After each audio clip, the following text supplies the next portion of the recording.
Back. And the mic is back. There we go. Alright, well, I have been promising the great Ace Attorney for a while now. And guess what? Here it is. So, as the title does suggest, this is my first Ace Attorney game. Now, I have, in fact, seen the first 3 Ace Attorney games. So, I am not new to how, the concept of it. However, this is also the great Ace Attorney. So, I don't know if it's actually in the rules of the regular Ace Attorney universe. What I do remember about the regular Ace Attorney is, of course, Phoenix Wright and Miles Chadsworth. I remember Lotta Hart, and then it's like a mix of American and Japanese legal system. And I also remember it works on Yu-Gi-Oh! Rules. That's right. I streamed Yu-Gi-Oh! To get ready for playing the great Ace Attorney. Because I remember Maya and her older sister, I think. Or was Maya the older sister? I don't remember. All I remember is they had a Yugi Pharaoh situation going on. Where the moment they were possessed by the other spirit, they looked like the person possessed by the other spirit. So there was 100% a Yu-Gi-Oh! Thing going on. And that is the only other thing I remember about Ace Attorney. That and I'm a lawyer. But, we'll be spamming that a lot as the game goes. Unless somehow this is like the Ace Attorney fighting game and I have just never known. And we're about to, wander into something crazy. Actually, no, hold up. I want to make sure that properties, controller, Steam input. Thank you. Also, that is not full screen. Excuse me, that is not full screen. Uh-oh. All right. Checking for DLC. Don't you fucking DLC me. All right, let me get this set in full screen. Otherwise, I'm going to have to go to...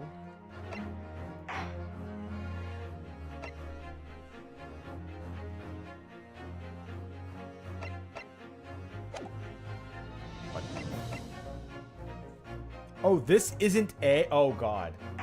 Oh, it's Nintendo Control. God damn it. Alright, so we're going to Borderless.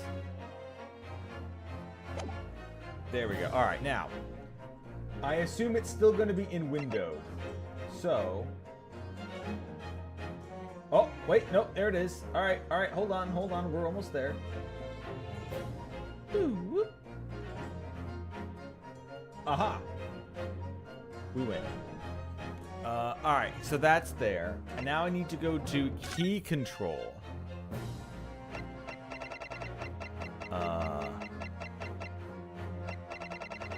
Is this not meant to be done with a controller? Because I would really like it to be done with a controller. Okay, so I can't edit the controller's keybinds. I can only edit the PC keybinds. Alright, well.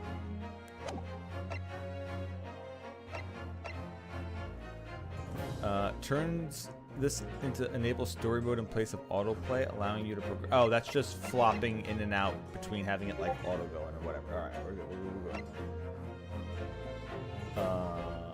Let's see. Audio, it's just the audio settings is music on or off. Uh-oh. I may have to turn down game volume depending on how loud it is on my end, not on the game end. Gameplay, yeah, language, yeah, PC config. Okay, we're there. All right, well. Finish playing the game. No, that's right, because exit game. Oh man, the A and B button being swapped is fucking gonna. Oh, the A and B buttons being swapped is gonna get me so hard while I'm playing this. Okay. Well, it's definitely a Nintendo game since they didn't even put fucking volume controls in. So I'm gonna naturally lower the game from what it is right now to like a 6, and we'll see how it is there, and I'll lower it if necessary. All right, select adventure. New game or select adventure. Yeah, new game. I guess you could start from any case if you wanted to. The Empire of Japan. After opening its doors, a push for cultural transformation brought great waves of Western influence to this far eastern island nation. The revolution washed over the land, making life in the capital exciting and unsettling. It kind of looks like Professor Layton right now. And some were swept away by the tide.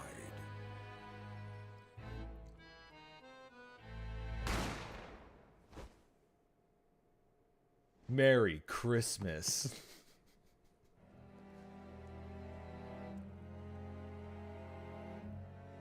But for one man, the turbulence of that era was just the beginning of an extraordinary story.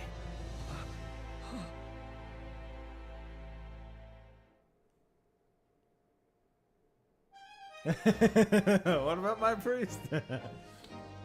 Sorry, I just always remember the line from I think it's like the second Ace Attorney game where the line of Merry Christmas happens before the gunshot.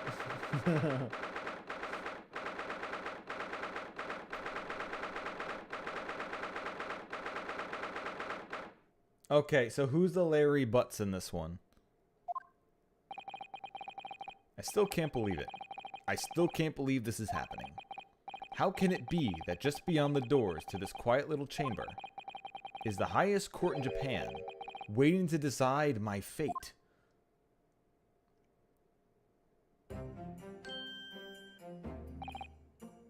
What? Oh, no, nothing. Save your glass, murderer. Sorry. Oh, sorry, so that's supposed to be me. Sorry. My name is Ryanosuke Naruhodo. I'm a second-year student at the Imperial Yumiya University. 3 days ago, I somehow found myself in the middle of a horrifying incident. And now, here I am, awaiting my trial. That's enough. Sorry, that's enough. He's not obliged to listen to such abuse, officer. And who are you? I'm this man's lawyer. I'll be defending him today. Lawyer? Yes, and until the judge has given his verdict on the case, no one has a right to treat him as a criminal. So you will hold your tongue. Technicalities, look at you, who haven't even graduated yet. So you don't have your lawyer's badge. And yet, I still seem to know better than you how a court officer should behave. Right. Ryanosuke? Oh, yeah, of course. Sorry. I was just admiring your hand size and the vascularity. I mean... What are you apologizing to me for? Oh, No, I suppose that wasn't my fault. But, really, Kazuma? Kiryu? I never meant to drag you into this. I'm sorry. Ha ha ha! There you go again, apologizing. Just like always. Ah. Though I must say, you've been all over the newspapers these past few days. Yumi University professor murdered in cold blood by student. He shouldn't have given you that F, huh? But obviously, you didn't actually do it, did you? Of course not. You have to believe me. I didn't do it. Oh my god, we're the Larry Butts of this game. Okay, that's kind of funny. Ace Attorney from the POV of Larry Butts. Didn't mean to dragging you into this. Oh, don't worry, Fire. There's going to be lawyers with the guns. There was a cowboy, so the way Ace Attorney works is they all reach into a fishbowl with different themes written on it, and every single lawyer pulls out a theme and then has to do that theme. Then there's nothing to worry about. Straighten yourself up. Hold your head high. You mean... I believe you. I know you're innocent. Ryunosuke. Yeah, pretty much. Especially in the original series, there was literally lawyers of all kinds. There was a dominatrix. There was a cowboy. There was a Geordie. There was a Geordie LaForge who loves coffee. Kazuma Asogi, my best friend, also in his second year at Yumi University. But he's far more clever than I. A star student, in fact. Oh my god. Oh, I got it. Ryunosuke isn't the attorney, he's the Maya. Or whatever the fuck her name was. Ah. I shall not spoil it for fire. Assumably. But he's far more clever than I. A star student, in fact. He's even a qualified lawyer. Impressive, considering he's still an undergraduate. Not that impressive. The very concept of lawyers is only a few years old. Here in Japan, anyway. My qualifications don't mean much, yet. Also, how loud is it compared to my voice? Do I have to manually lower it again? Or is, like, the music playing and the... good enough compared to my voice?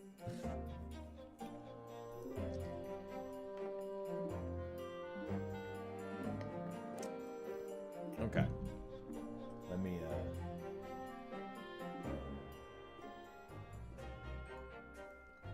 Alright, that should hopefully be good enough.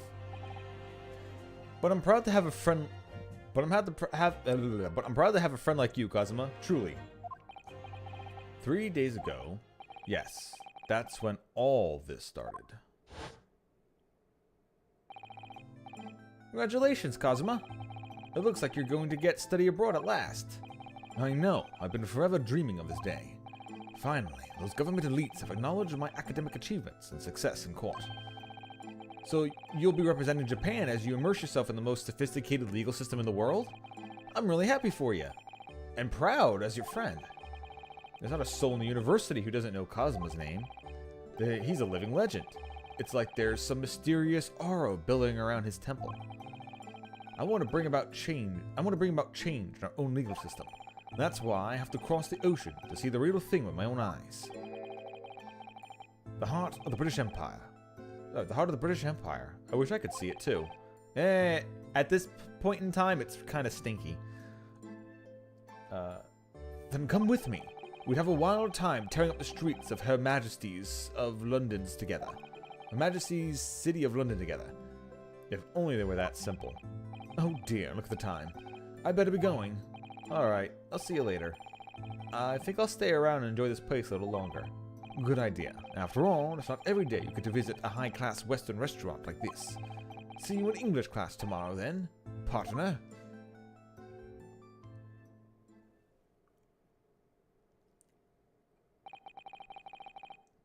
It was straight after that when it happened. Asogi, may I have a word?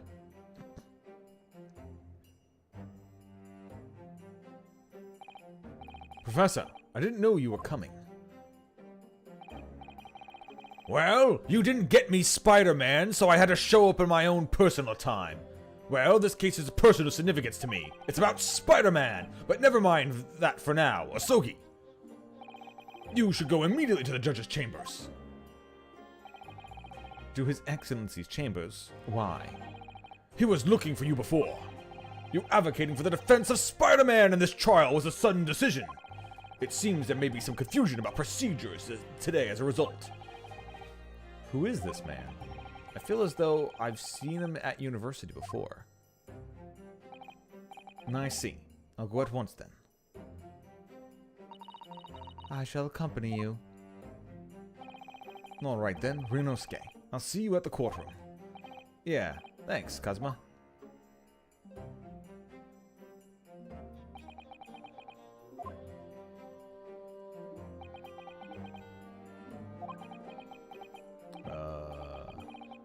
this is awkward.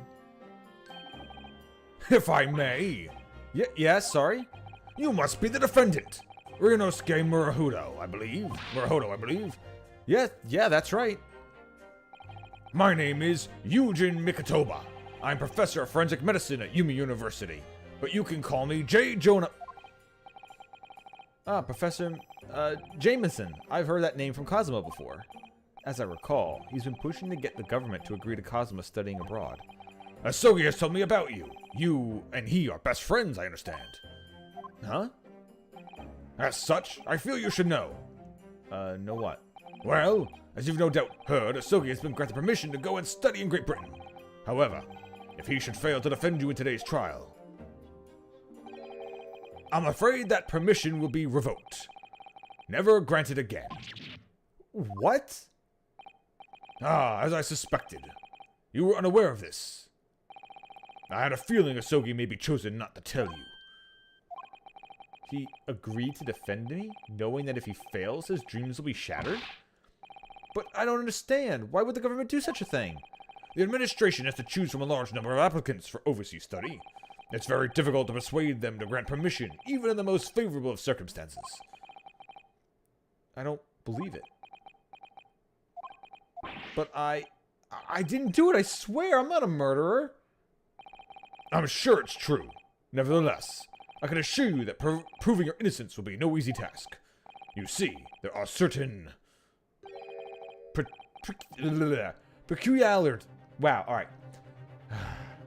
My brain is gonna fuck me saying this word. Peculiarities. God, I literally cannot say that out loud without having to do the pause. Peculiarity. Yeah. Peculiarities. about today's trial. Sorry? What do you mean? You'll soon understand. The judge is a kangaroo. He's just an actual living kangaroo. You'll get used to it. It's fine. Once proceedings get underway. But then what should I do? Well, naturally, I'm not going to suggest doing anything that could lead to a conviction. Right. So, as soon as the trial starts, the judge will pose a certain question to the defense. When that happens, you must answer before anyone else. You must say, "I do." I do? But I don't really want to get married. Like, is that what we have to? But what will the question be? Surely not. Do you accept the accusations brought before you? Of course not. Defendant, court is about to begin. Proceed to the courtroom at once. It would seem our God damn it! I know the word. Surreptitious discussions are about to be cut short. So allow me to summarize. Kazuma Asogi must not be the defense lawyer in this trial. Oh, he's gonna have me be my own lawyer. Okay. Of course, as the defendant, the final decision is yours. What are you waiting for? Do you want to be found guilty for failing to appear? Get moving. There's no point in anyone advocating for the likes of you anyway. This is it. If this trial goes badly, Kazuma's dreams of studying abroad are over. And what's more, I'll be found guilty of murder. And so, with absolutely no idea of what lay ahead, I embarked on that unforgettable trial. My one and only chance of proving my innocence. The trial would be decided. Well, the trial that would decide my destiny.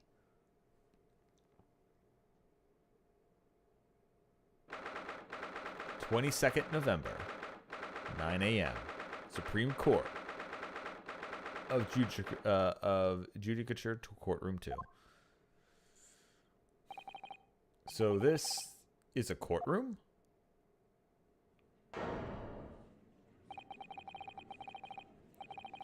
The Supreme Court of Judicature. No court in the land has more power. I don't much like the look of those people sitting in the public gallery. Lots of military and other uniforms in there. The powers that be have demanded that this be a secret trial. A secret trial? A trial that's closed to ordinary members of the public. Only military and government officials may attend. What? But why? It'll become clear in time. But for now, you need to concentrate, Ryunosuke. It's about to begin.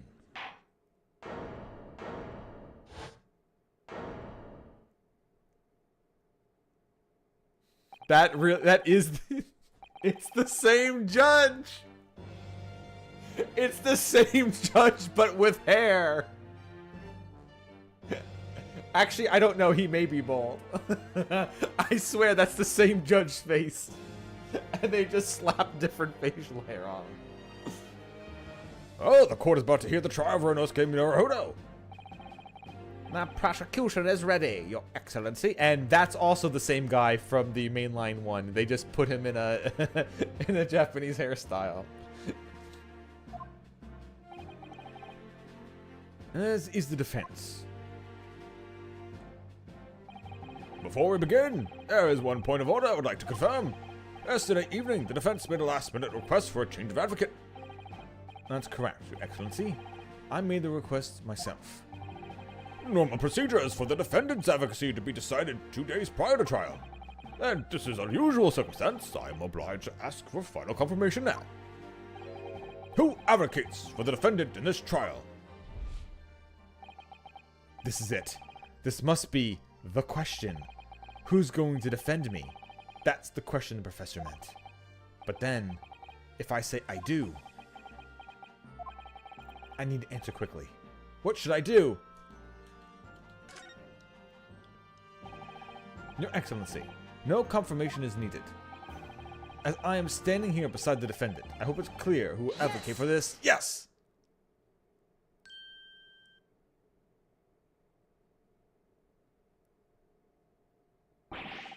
What is the meaning of this unruly outburst? I would like to inform the court that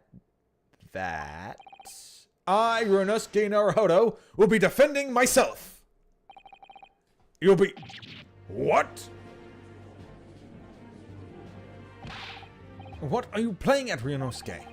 Professor Mikitoba told me everything, just now before the trial. He did what? He said that your dreams of studying abroad would be dashed if you were to lose. How sad. It means you don't have faith in me. You think I won't be able to get you off. No, that's not it, really. It's just that, well, on the off chance that things don't go well for me, I couldn't bear to be the reason that you... Yes, I knew that's how you'd feel. Which is exactly why I decided not to tell you. Tuh. Professor Mikitoba shouldn't have stuck his nose in. Very well. The court hereby recognizes the defendant's desire to advocate for himself in today's trial. Well, well. Does the accused admit defeat already? Renouncing his own counsel. Really? Objection! Make no mistake, counsel. This merely shows that the defendant's innocence is so apparent, he's confident he can speak for himself. Isn't that so, Naruhodo-san? Huh? Oh, yeah, exactly. Exactly what I wasn't thinking. I'm not confident at all. In fact, my mind's a complete blank.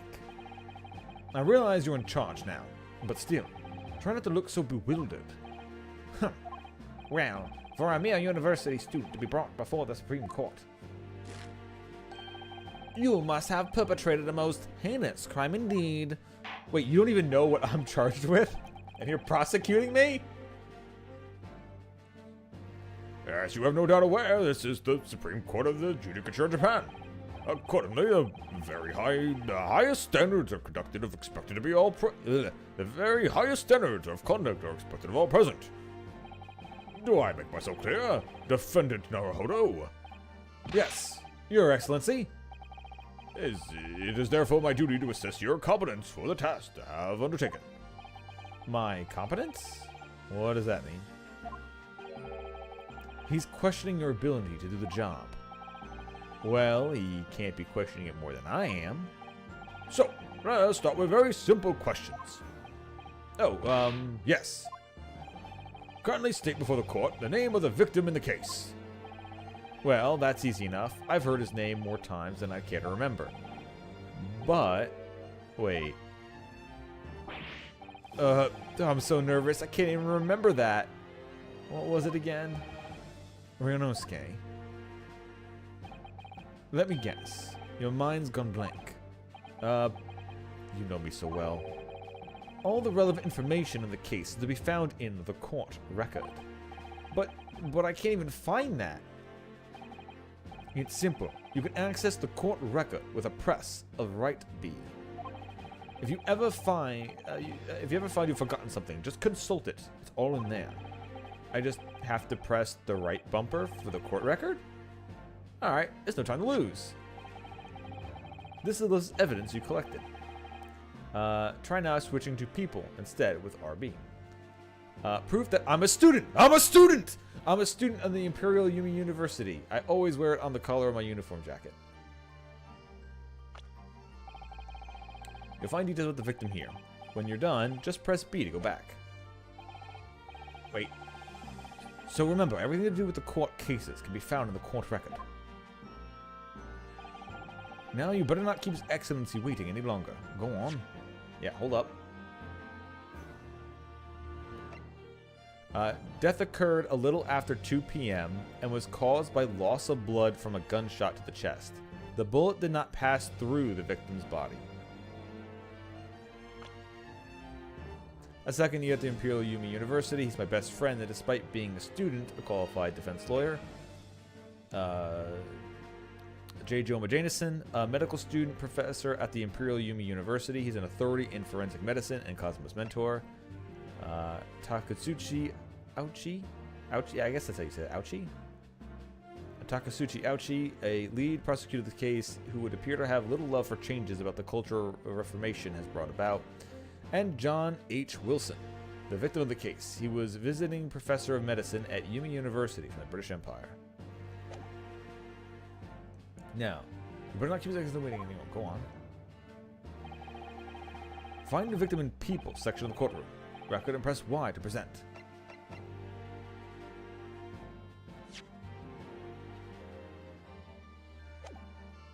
Yes! The victim's name was Dr. John H. Wilson. Well, at least you can remember the name of an esteemed member of your own university. Dr. Wilson was a visiting professor from England, invited to Yumi University 3 years ago. Indeed, which is the reason why this case has such a profound implications. The British Empire is at present our country's most valuable foreign ally. And at most you will be aware you have just signed a new treaty together, after lengthy negotiations. There can't be anyone who hasn't heard of the Anglo-Japanese Treaty of Friendship and Navigation. And yet, despite these delicate circumstances, the blood of an Englishman has been spilt on our soil. You two are both undergraduates at the Imperial Yumi University, are you not? Murdering a professor from the very institution that provides your education. Have you no honor? Ugh, but I didn't do it. This case is coming under great scrutiny of our allies on the other side of the world. Our courtroom thereby wishes for a speedy resolution to this matter. In other words, our feeble government is scared of upsetting England's policymakers. And you are a convenient and expendable scapegoat to blame for this crime. That's why this trial has these unusual peculiarities. Peculiarities? Is it? Exactly. Our government needs to convict someone as quickly as possible. And besides, the victim was an Englishman. Yeah, Dr. Wilson was an Englishman. But nationalities and treaties don't make any difference for me here. The fact is, I was there at the scene of the crime. Oh dear, look at the time. I better be going. Alright, see you later. I think I'll stay and enjoy this place a little longer. Good idea. After all, it's not every day you get to visit a high-class Western restaurant like this. See you in English class tomorrow then, partner. The British Empire. Wow, it's incredible to think. Wait. I've seen that man at university. I'm sure he's a visiting professor from Great Britain. I don't know his name, but still, it should go and say hello. So, I went over to the professor's table and introduced myself to Dr. Wilson. Now then, let me propose my next question to you, Defendant Naruhodo. Yes, Your Excellency. How did this professor of medicine, Dr. John H. Wilson, lose his life? State before the court the cause of death.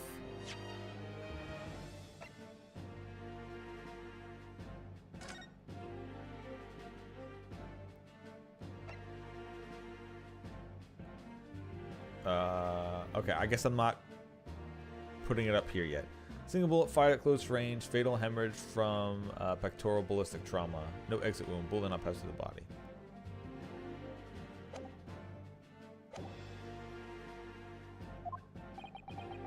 The cause of death? Well, obviously that was, Ryunosuke. Remember that in court, every assertion must be backed up by evidence. By evidence? But how? Find the piece of evidence that shows the professor's cause of death, and select Present. Do it now.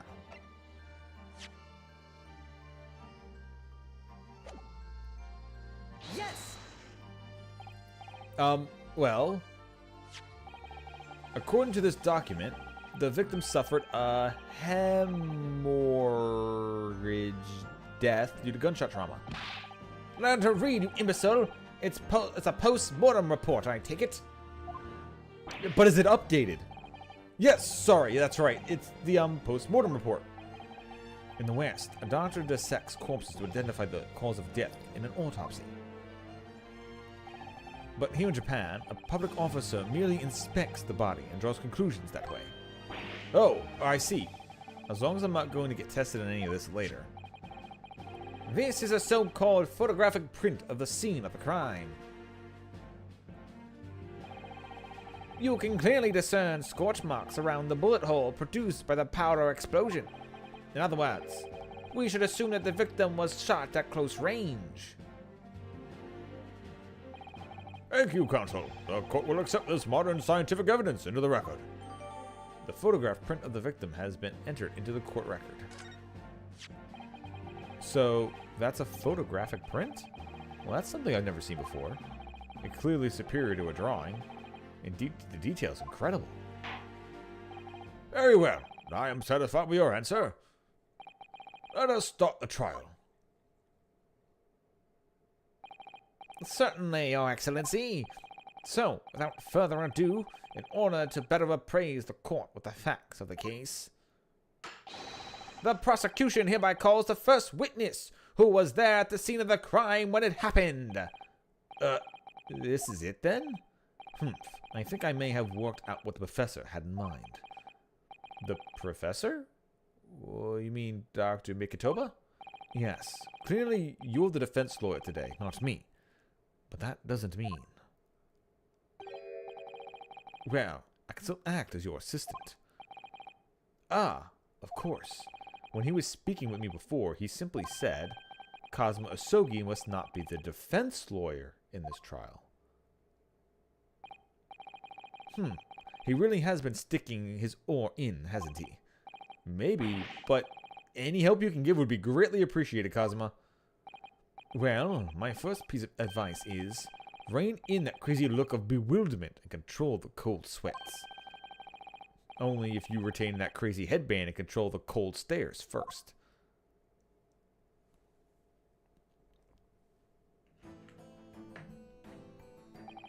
Witness, state your name and occupation for the court, please.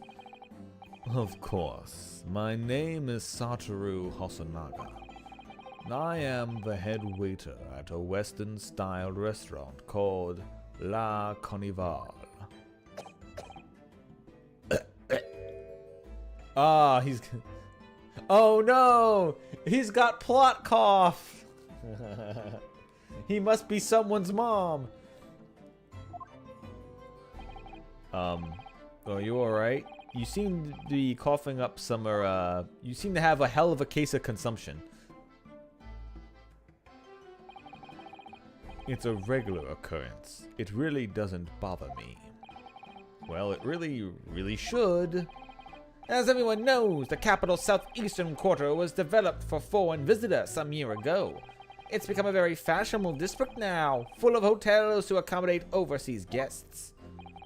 This grim crime occurred in one of the district's so-called restaurants, an occasional eatery, 3 days ago. Understood. Osanaga-san, you will kindly tell the court everything that can be told about the incident. At once, sir. And no petty interjections from the aspiring lawyer boy, please. Oh, perspiring maybe, but aspiring? It was just after 2 p.m. on the day in question. We have few dinners at that time of day. The lunchtime rush was over, and there were only 3 tables still occupied. That fits in with my memory of it too. There was hardly anyone in that place.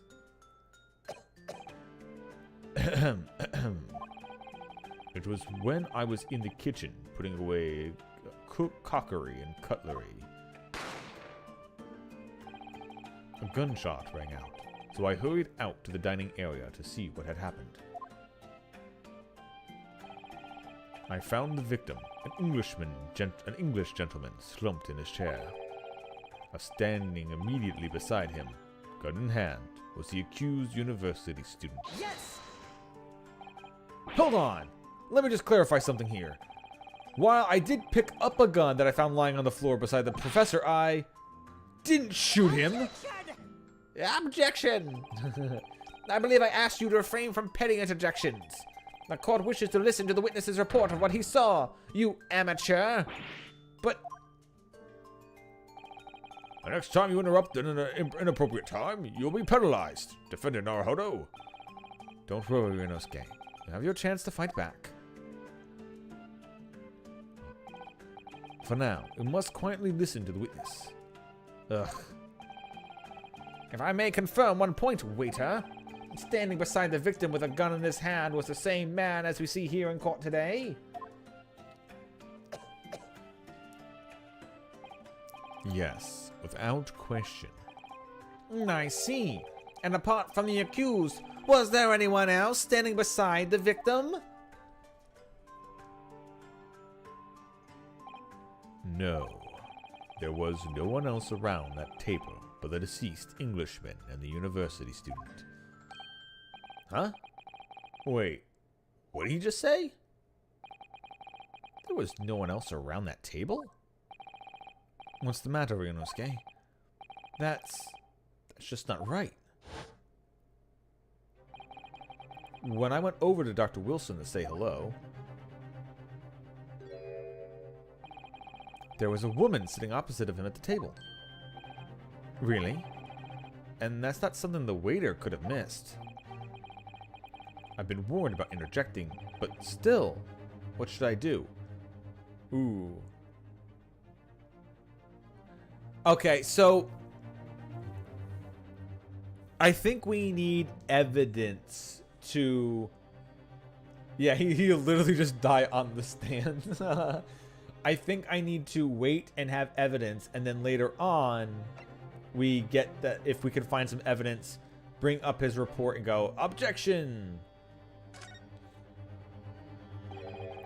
I desperately want to say something, but I was told not to interject. Ryunosuke, if your parents tell you to study, you're the kind of man who would diligently get to work, aren't you? I suppose I am.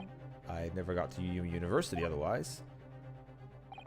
But you can't just always follow the rules in life, you know. If you don't say what you want to say right now, you'll seriously regret it when you're found guilty. Alright, you scared me. I won't forget that piece of advice in a hurry. And there is something I want to say. I'm just going to shut my eyes and say it. Just a moment, please. Dr. Wilson wasn't alone that day. I'm sure of it. There was a lady sitting right with him at the same table.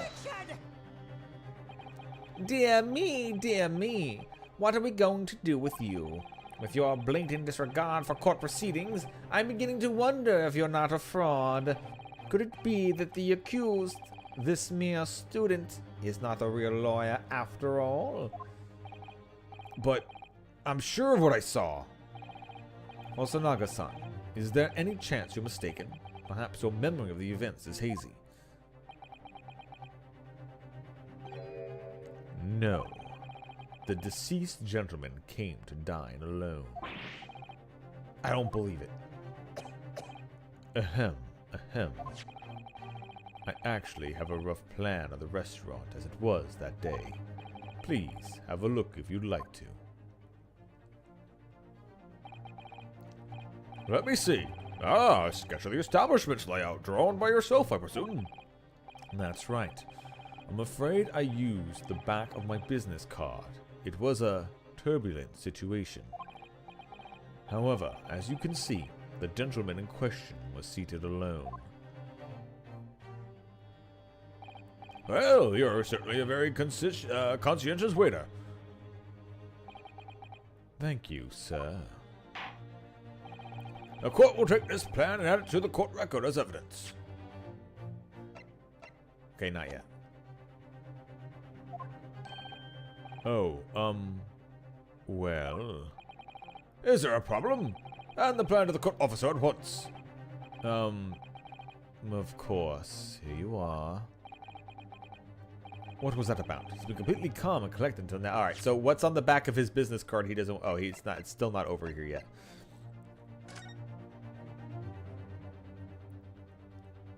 Alright, so we already know that he was shot from a far distance because the report says that he bled out and the bullet didn't go through. If I was that close and fired at point blank, it would have went through. So he clearly was not, and that's something else that's on his lapel. And it's not actually a, it's probably like a food stain or something like that that's around it. Oh my god, please tell me he was eating pasta. I would laugh my ass off if it was he was eating pasta. Or maybe, oh, or what's that? It's like the pasta with like the ink squid on it or something like that. That could also be something like that. Or he's a smoker and it's just his own ash that's on his thing. Yeah. So we all know that he's not actually.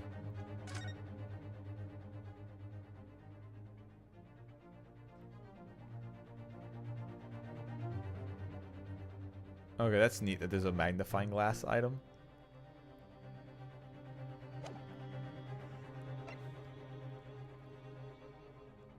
Postmodern report.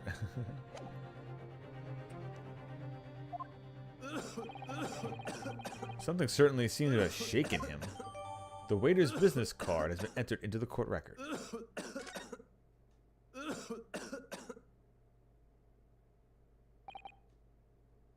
So, the court has now heard a precious of the case? Okay. The court has now heard a precious of the case. Alright, so the kitchen is there. That's the entrance. The waiter said he was in the kitchen, right? So, depending on what side of the kitchen he was in, he literally could have seen the table the entire time. Unless the man was blocking the woman, which is why he didn't see it. However, there's definitely, we need to see the other side of this. A summary or abstract of a text or speech. Okay.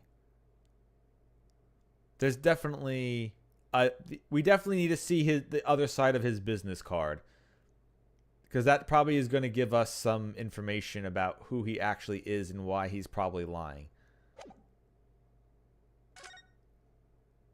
Yeah, okay. I can't bring up a better look at it yet.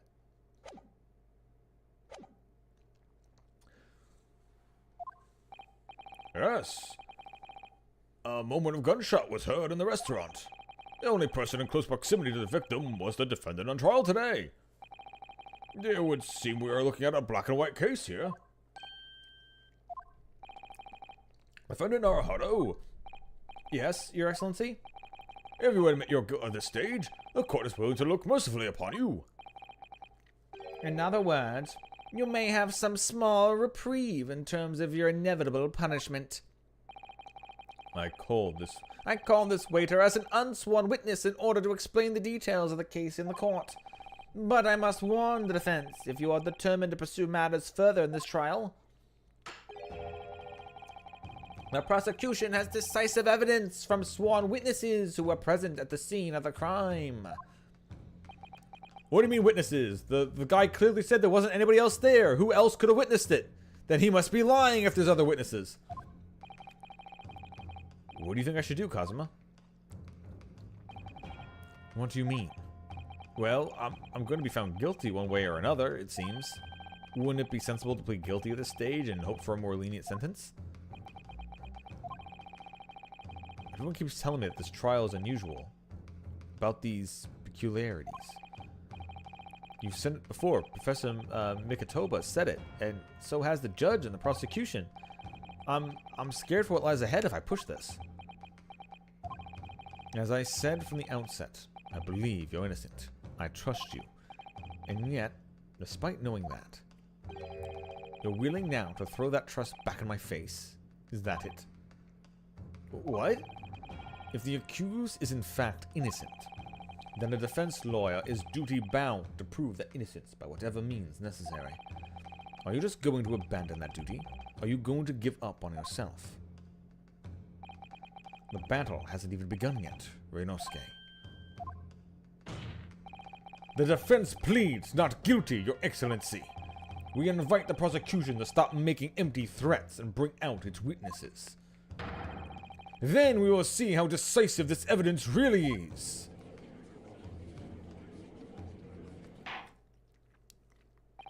Indeed. Prosecutor Asuchi, please continue the proceedings. Or Ouchie? No, it's Asuchi, right? Ouchie? No, it is Ouchie. It's gotta be Ouchie. Alright.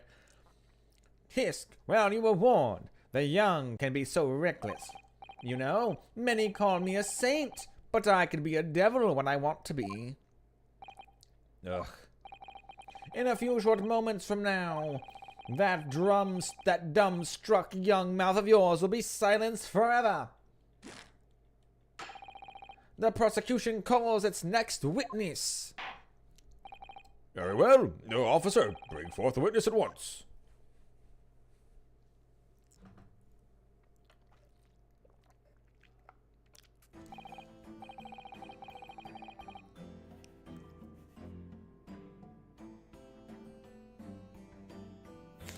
Okay.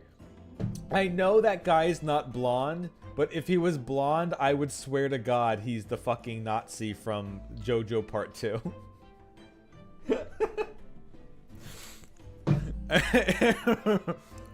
Witness, kindly state your names and occupations for the court.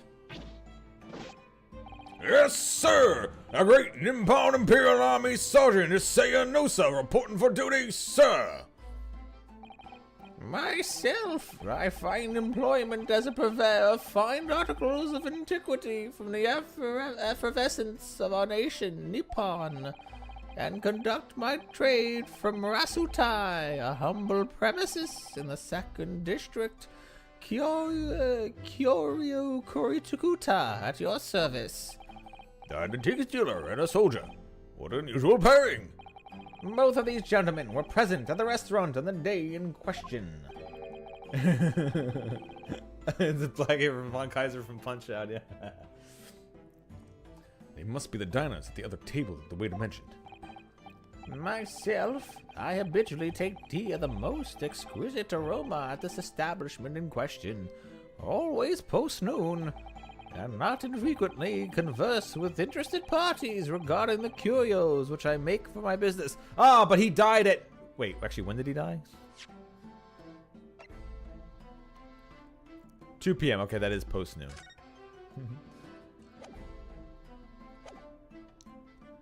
And not infrequently converse with the interested parties regarding the curios for which I make my business. I can't understand a word that old man is saying. He's an antiques dealer, and it sounds like he's a regular at La Carnival. He seeks out potential customers who may have an interest in antiques and tries to sell his wares to them. He obviously targets La Carnival because it's a high-class restaurant with rich clientele. Right, I see. Although, to be honest, that sergeant looks more like he'd be a seller rather than a buyer. Now, you both witnessed the precise moment of this most atrocious incident. Is that correct? Affirmative! The enemy unit was seen attacking the fort in what can only be described as an act of war, sir.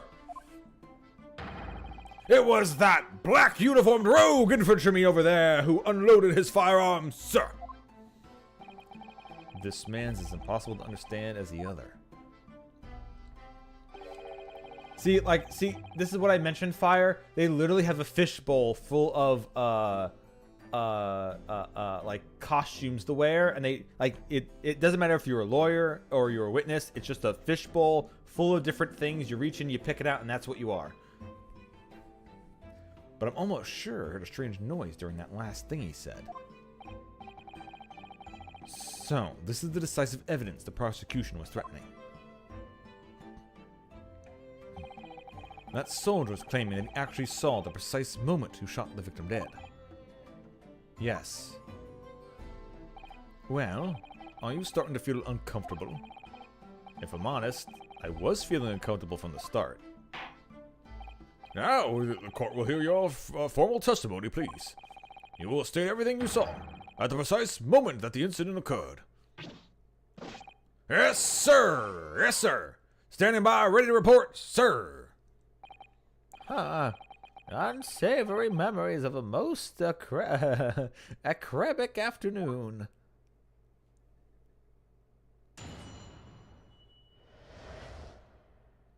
What the witnesses saw. I was investigating a regular beef steak at the restaurant while having a technical discussion with an old man. Myself, I was extolling the virtues of a particularly fine golden curio to the military gentleman. At that precise moment, the firearm was discharged. I observed the enemy's actions with my own eyes. The black uniformed varsity cadet fired on the English civilian, and from the back, the cowardly from the back. Whoa, okay, all right, hold up.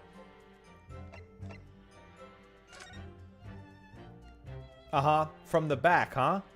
Fired point blank in the front, yet I shot him in the back. Damn, that's great, yeah,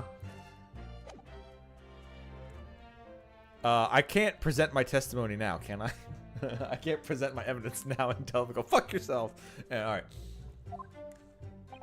I was on my hands and knees investigating the whereabouts of my mysteriously absconded precious curio. Well, so you, Sergeant Nosa, actually witnessed the vital incident. You saw the split second when the defendant fired the weapon at the victim? Yes, sir. Affirmative, sir. That wicked university cadet, sir. The cruel and unforgivable enemy. What times we live in, when an English gentleman may be assaulted at the broad light of day.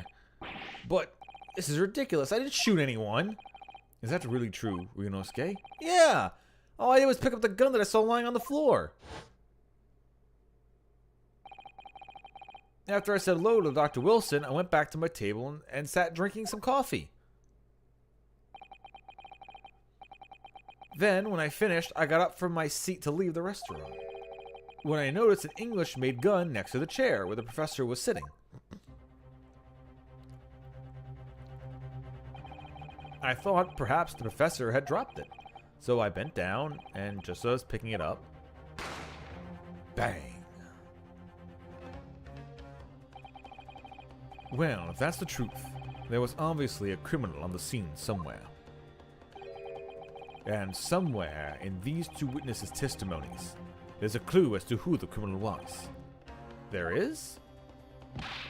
Ryunosuke, you must exercise your right to cross-examine the witnesses. Cross-examine? Do it now. As we have heard, Your Excellency, there is no room for doubt with the testimony of these witnesses. The defendant is clearly guilty. It is time to bring this despicable student to justice. Certainly. The testimony the court has heard eliminates any vague doubt. Therefore, It is my grave duty to declare the verdict of this trial.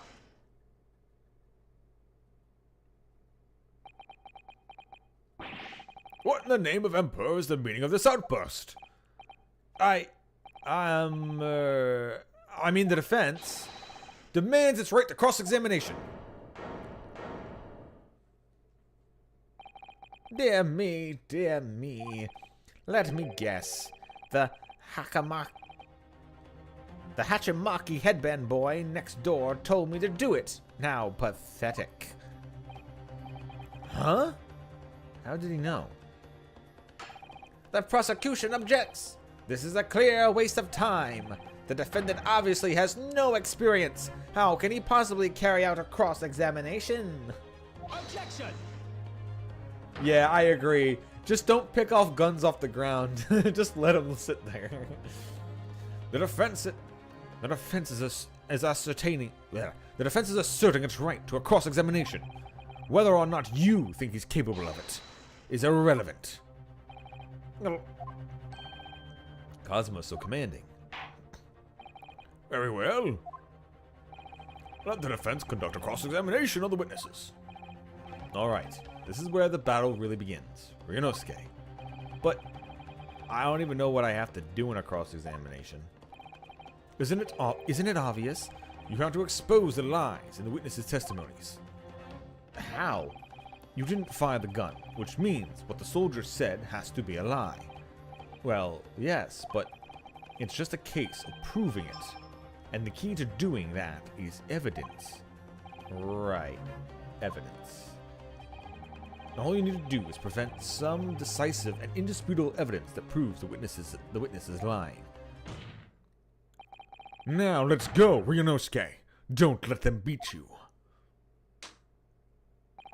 I like how he's like double checking. Did I do it right? All right then. It's all or nothing. All right, here we go. What the witnesses saw. I was ingesting a regulation beefsteak at the restaurant while having a technical discussion with the old man. Myself, I was extolling the virtues of a particularly fine golden curio to the military gentleman. At that precise moment, the firearm was discharged. I observed the enemy's actions with my own eyes. The black uniformed varsity cadet fired on the English civilian, and from the back, the cowardly weasel. All right. So now. Okay, I can't present it yet. All right. Right? Or I guess I have to let him go through it one more time.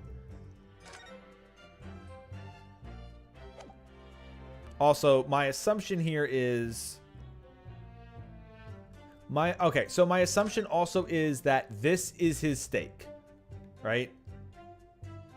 I assume this is his stake.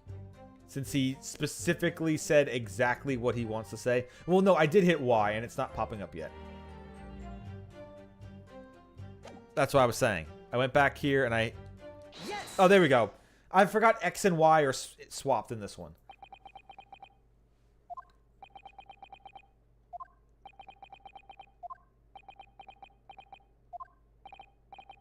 What are you playing at, cadet? What is the meaning of this subordination? Thrusting some photographic print in my mustache. Inconsistency, sir. I mean, yes. There's a clear inconsistency here. Tisk, what nonsense. What can this print possibly tell us that we don't already know? Well, obviously, that, I know what I want to say, but the words just don't come out of my mouth. I think this proves beyond any doubt, Your Excellency, that there is no place for an amateur student here in the Grand Courtroom. This is so frustrating. Oh, please. Surely this doesn't require an explanation. It couldn't be more plain. To spell it out would be an insult to the court. Kazuma? What? What are you talking about? It's apparent from a single glance at the photographic print presented by the defense that there's a clear discrepancy here with the sergeant's statement. What? Sergeant Laika Nosa. Yes, sir. What, sir? The statement you just made was this. The black uniformed varsity cadet fired on the English civilian, and from the back, the cowardly little weasel. Yes, sir. Affirmative, sir. I witnessed the crime of my own military great eyes, sir. Yes! But no, that just can't be. And why not, cadet? Because. Take a close look at the print.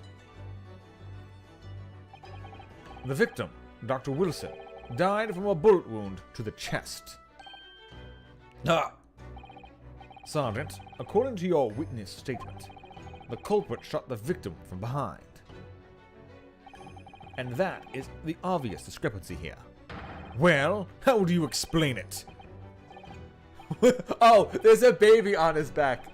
Oh, well, I honestly thought an assassin was creeping up behind him to kill him, and no, he just has a baby on his back. Okay.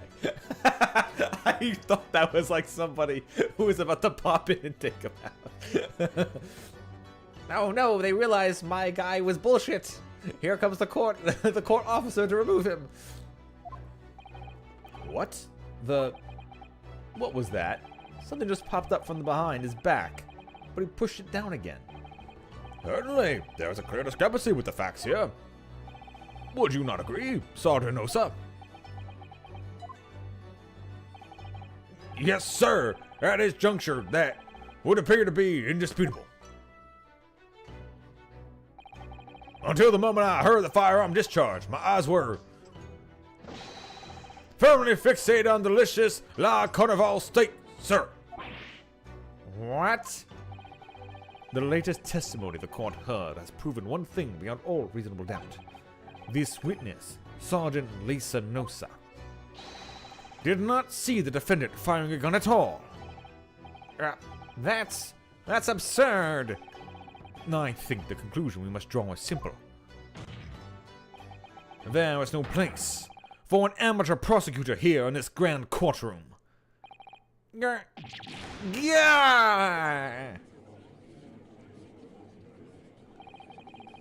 There's been a complete turnabout in the mood of this trial, just from that one discrepancy.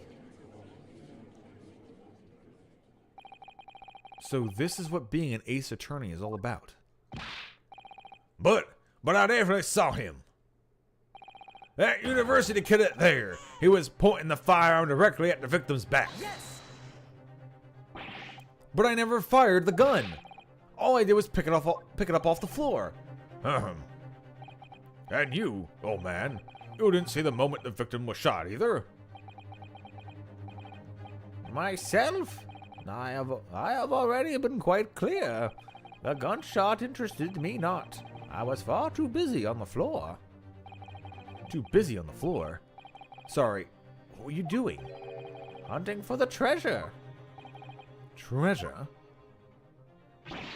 Indeed, the Hoei Koban, my prized coin.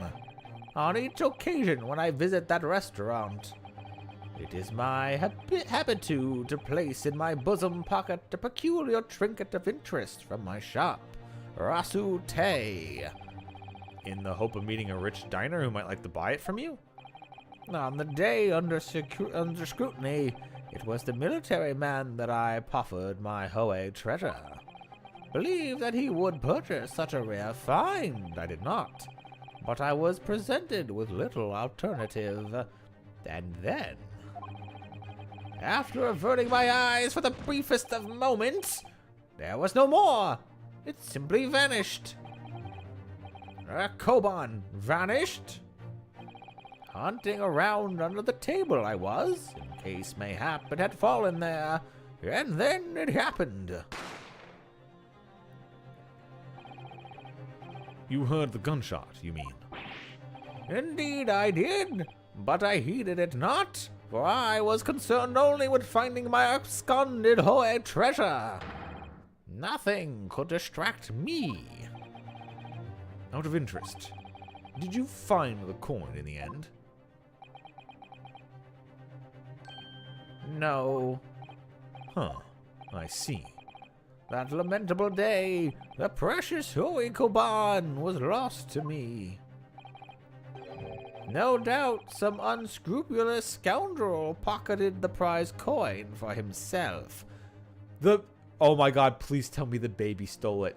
Please tell me the baby stole the coin. Oh, that would be fucking hilarious.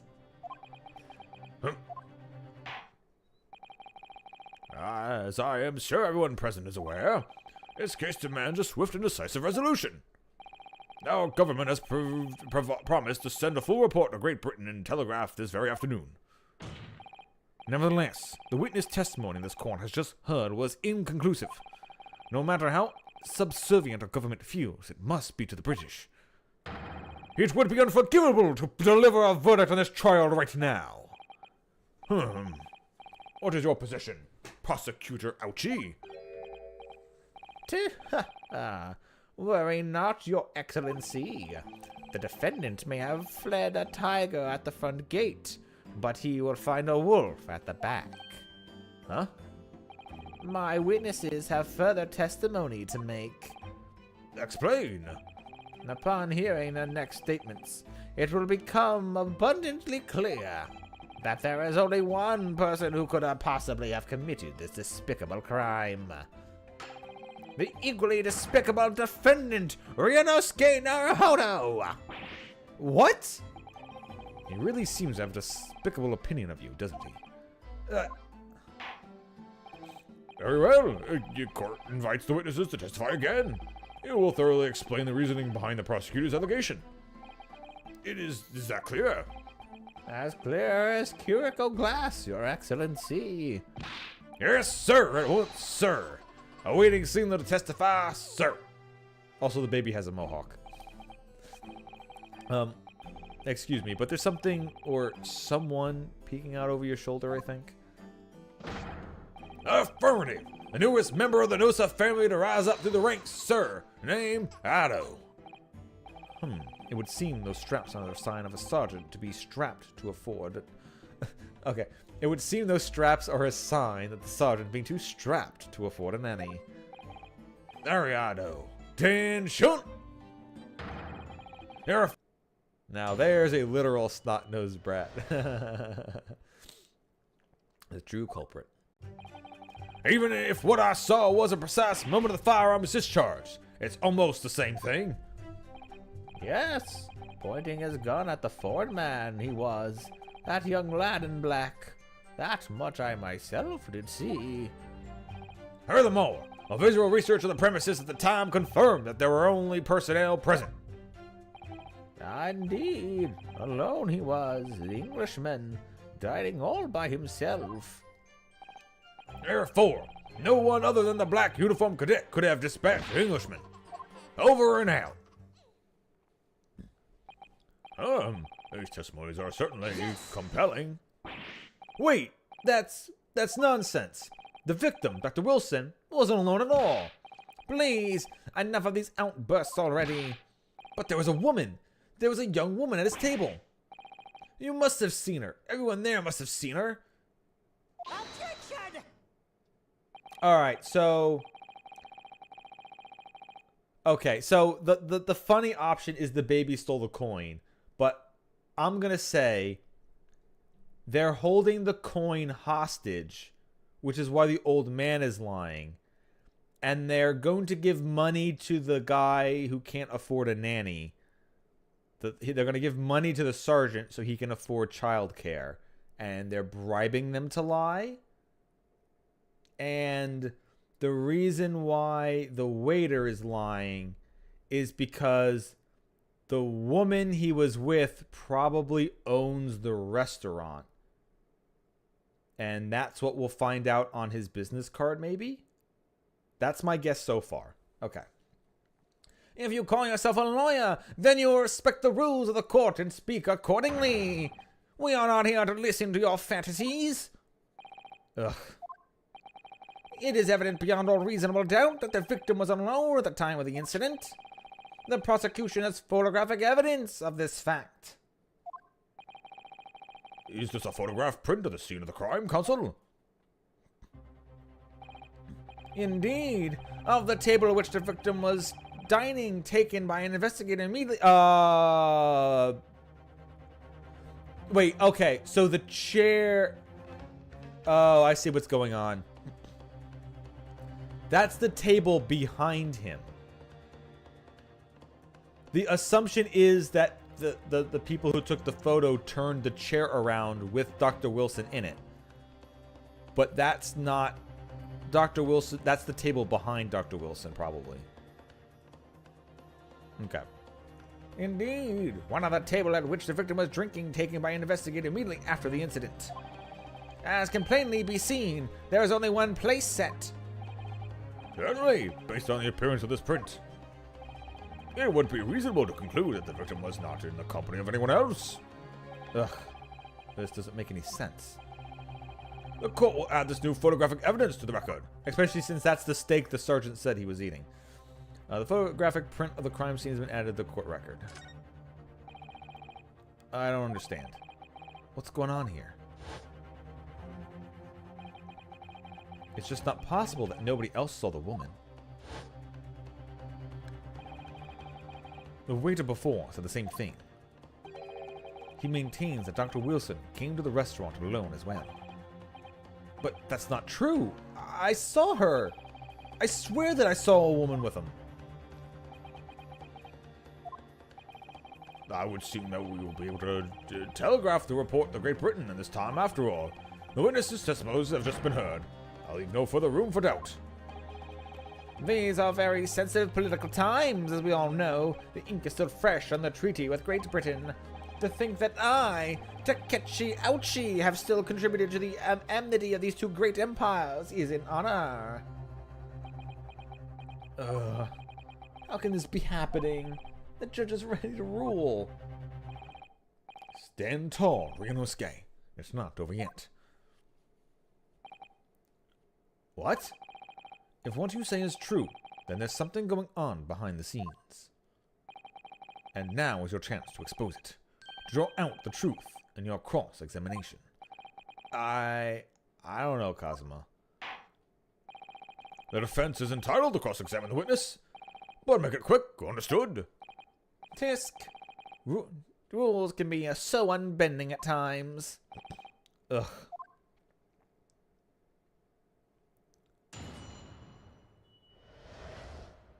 The true culprit.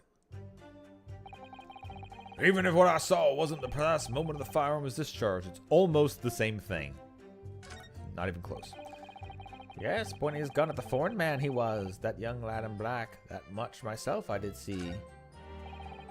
Furthermore, a visual search of the premises at the time confirmed that there were only personnel present. Indeed, alone he was, the Englishman dining all by himself. Yes! So you actually saw that with your own eyes, did you? The victim, Dr. Wilson, dining alone.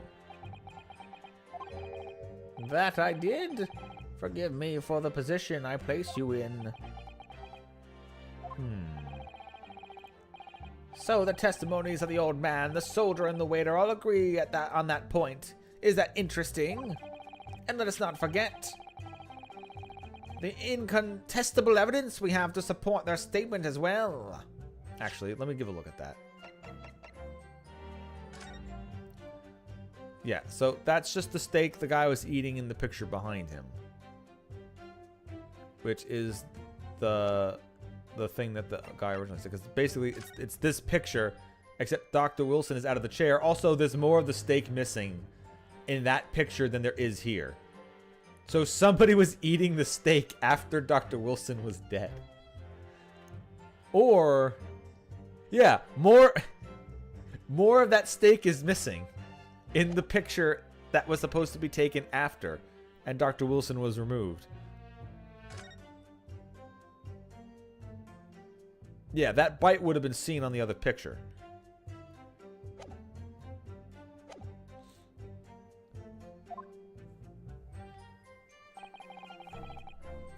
As can clearly be seen. As can clearly be seen, there is only a single beefsteak on the victim's table. A meal for one. No. The antiques dealer, the sergeant, and the waiter who testified before. It's not impossible that they're all lying. But if so, then why? If I'm perfectly honest, I have absolutely no idea. If I'm perfectly honest, I have absolutely no idea. Therefore, no other than the black uniform cadet could have dispatched the Englishman over and out. Yes! Why aren't you telling the truth? What? What did you say, cadet? I clearly remember. There was a woman sitting across the table from the professor. Perhaps one of you might not have noticed. But for both of you to have failed to see the professor's dining companion, it's just not possible. Unfortunately for you, Defendant Naruhodo, it's not just a case of two witnesses alone. Sorry? The waiter, whose testimony the court heard earlier, clearly stated the same thing.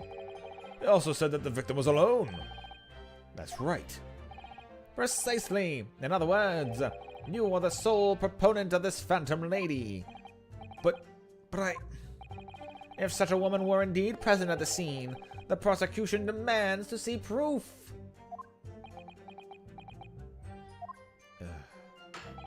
And if no such proof exists, the prosecution demands that no further mention of this phantom woman be made. It is a blatant waste of the court's time. There's nothing I can say to that. Tisk. Ha ha ha ha. What do you think, Ryunosuke? Huh? What's the matter? I can't find anything. I can't find a clear discrepancy anywhere. I'm done for. I can't win this trial. No. Listen, the first thing to do is calm down. You can't expect witnesses' statements to be full of holes every time. So just take your time and try to tease more information out of them first. What do you mean? That button you've already hit twice. You need to hit it on every single one of their statements. You could use to either press or present against each of the witnesses' statements. If a witness is saying something you're suspicious about, press him with LB. With a little luck, you may get more details, of which could prove to be crucial. Right, I see. The important point is, there's no sense in holding back. If anything even slightly jars with you, press the witness on it, and press them hard. Alright, I got it. I'll press like the blocks out of tofu. The professor wasn't alone in the restaurant, I'm sure of it. In one way or another, this cross-examination is going to prove I'm right. This time to press them for all they're worth. My fate depends on it.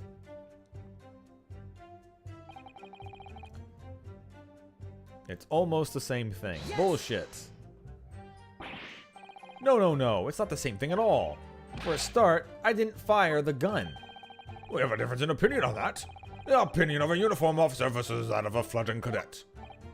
I don't think so. Consider this, defendant. Just a moment ago, I blinked. Did you? Did you see it? Did you see me blink? How could I? And yet, it's an undeniable fact that I did blink. I don't think so. Nobody saw you blink. You could be lying that you're blinking. Undeniable my ass. Get his ass. Objection, motherfucker. So there you have it. Have what? Attention! The sound of the firearm rang in my ears the very next moment. I saw you waving a gun at the Englishman. I think that says it all, don't you? And let us not forget the antique stealer witnessed the accused in the most incriminating position as well. Isn't that so, Kurikuta-san?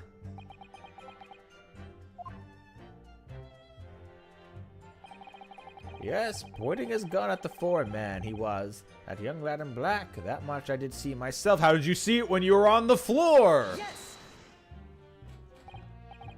Yes, it may be true that I was holding the gun at that point in time. But I've told you already, that's only because I picked it up off the floor. No, well, in that guy's testimony, he literally said he didn't care about the gun going off. He was still just looking for his coin. So when did he see the gun in my hand? Well, obviously as the culprit, that's the only way you could explain it anyway. I had just finished drinking my coffee and I was about to leave the restaurant when I noticed a gun on the floor at Dr. Wilson's feet, so I picked it up. And at exactly that moment, a gunshot rang in my ears.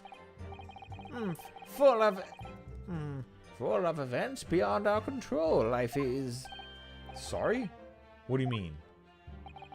In your case, you found a pistol on the floor and picked it up, which precipitated this testing predicament. Whereas, conversely, I failed to pick up the Koban from the floor and find myself in an equally testing predicament as a result. Okay, it really feels like it wasn't a coin and it was the gun. And he brings a gun to protect himself. Which is why he always brings it to the restaurant. Anyway, the fact remains, myself, I did see you, with pistol in hand, standing over the foreigner. Furthermore, a visual search of the premises that time confirmed that there were only personnel present. Ah, so you were giving a visual, an ocular pat-down. Yes! You must have noticed something else at Dr. Wilson's table. There was a lady there. As you have been pains to point out time and time again, I feel a growing callus in my ears. And yet, no one else appears to have caught even a glimpse of this woman. Ugh. Only there been more people dining here at that time, and someone else would have noticed her. Unfortunately, it was already past 2 p.m. when it happened. A quiet time between lunch and dinner in any restaurant. I know. Of course the place was almost empty. It's what you'd expect.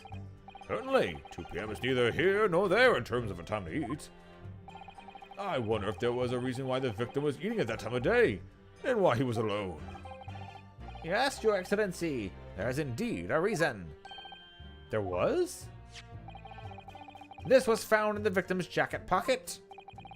What's that, Counsel? It's a medical report card. Is it updated, Your Excellency? It would seem that the victim had an appointment at a clinic prior to visiting the restaurant. Hata Clinic. Yes, there would indeed appear to be an entry for the date of question.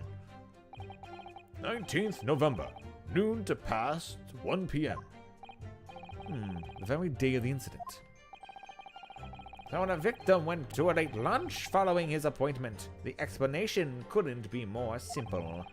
The prosecution felt no need to submit this evidence before, as it really has no bearing on the case. I wonder, what do you think, Ryunosuke? Huh? Oh, well, it's hard to see how it could be related, really. Remember, you can request for it to be entered into the courtroom as evidence if you think it could be useful. Should I ask for Dr. Wilson's medical report to be submitted in the evidence or not? Duh. Yes! If I may, I'd like to ask that medical report card be submitted as evidence, Your Excellency. On what grounds? The court has already heard conclusive witness testimony. Additional evidence would be extraneous. Not to mention that the victim's moments prior to his arrival at the restaurant are of no concern. Objection! Whether or not they are concerned is for us to decide. We have a right to explore all possible avenues. I beg your pardon? You have no authority to refuse a perfectly valid request for the submission of evidence. Very well. The court will grant the defense's request. Youngsters these days are forever asserting their rights. It's almost a disturbing trend. Officer, kindly add the victim's medical report card to the court record. The victim's medical report card has been entered into the court record. What we need right now is new clues. Yeah, way ahead of you. Medical report card from Hata Clinic that was found in the victim's pocket. The head waiter from the European-style restaurant La Carnival, he was serving there the day of the incident. An army sergeant of the Empire of Japan who witnessed the incident. And the owner of Rasutai, who was hunting for a lost Hoei-era gold Koban coin at the time of the incident.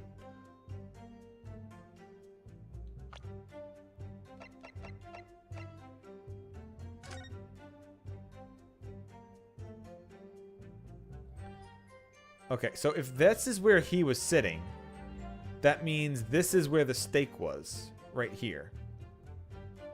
If we're taking it from the pictures look. Like the picture was taken of him in the chair and you could see the meal of this person behind him. Either that or he was turned around in his chair and the meal is sitting right there.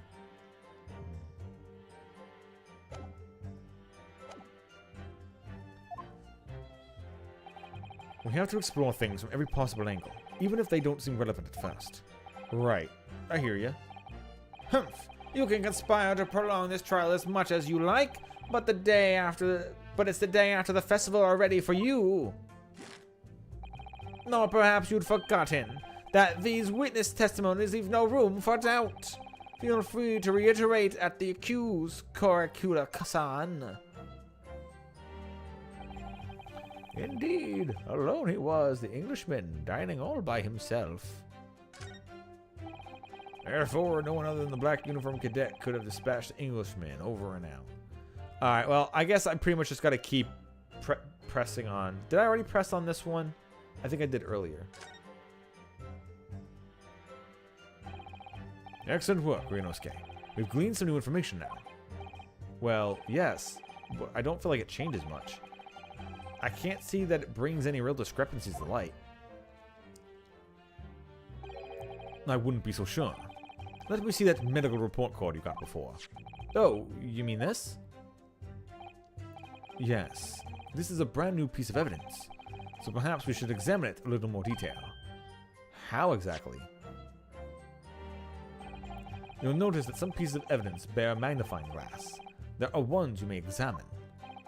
Press A, and you can take a look closer at the piece in question. Then use the stick. Alright, do I have to wait for him to completely go through it again, or...? Yeah, I literally cannot look at it yet. Okay. To rotate the evidence in all directions and examine it from all angles. By using the stick.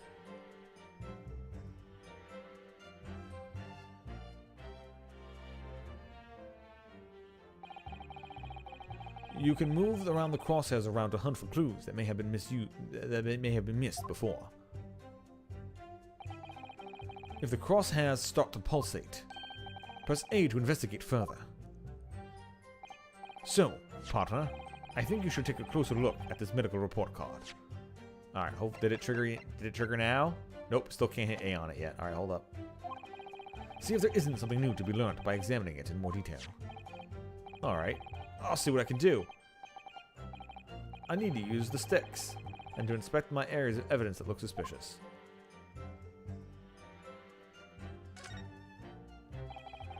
It says Hata Clinic on this medical report card.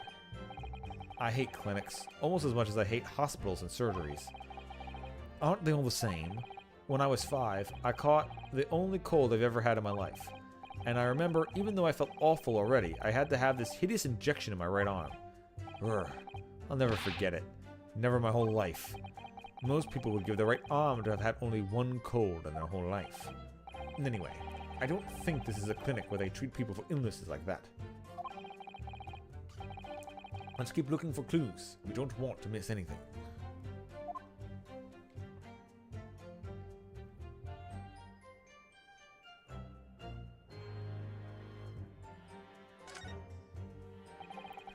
It looks like the medical report card was first issued quite some time ago.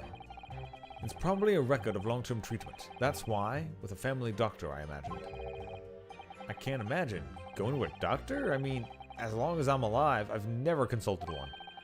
Well, if you're dead, there'd be no point. So you don't like doctors then. Why do you? They make you drink horrible tasting medicine, they give you painful injections, and then they demand lots of money for you and the privilege? All when you're at your lowest ebb. You sound like a model patient. With a bad case of stubbornness, no less. for which the only cure is very bitter medicine indeed. Ah, okay, well, the achievement told me I had thoroughly inspected it, so...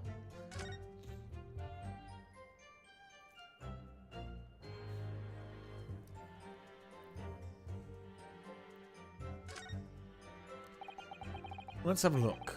This is some kind of medical history. Ah, and there's an entry for the day the professor was killed. Extraction of molar with topical anesthesia. Extraction of molar? You mean he had a tooth taken out?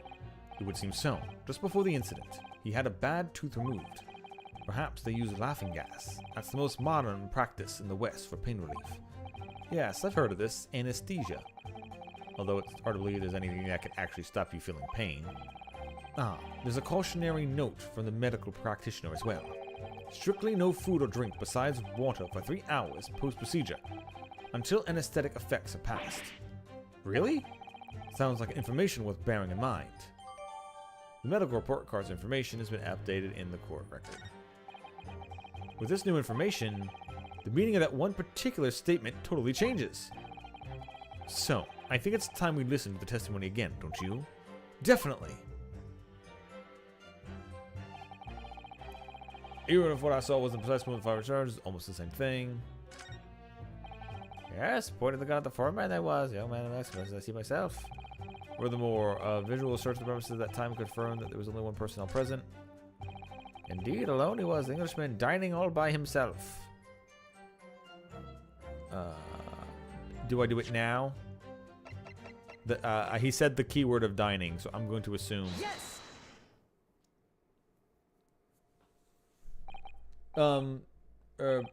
Well, I think, What are you wittering, lad? Call yourself a lawyer? I wish I could. But first and foremost here, I'm the accused.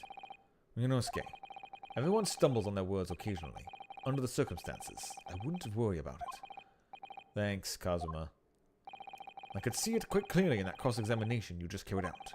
When you raised your hand straight up like that, purposefully. I knew exactly in what you would wanted to say. Don't feel like you have to choose your words carefully. Just say what you're thinking.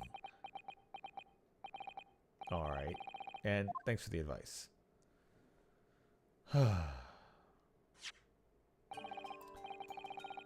Kurakuda-san. This is a medical report card belonging to the victim. Ah, I see. And? I don't see.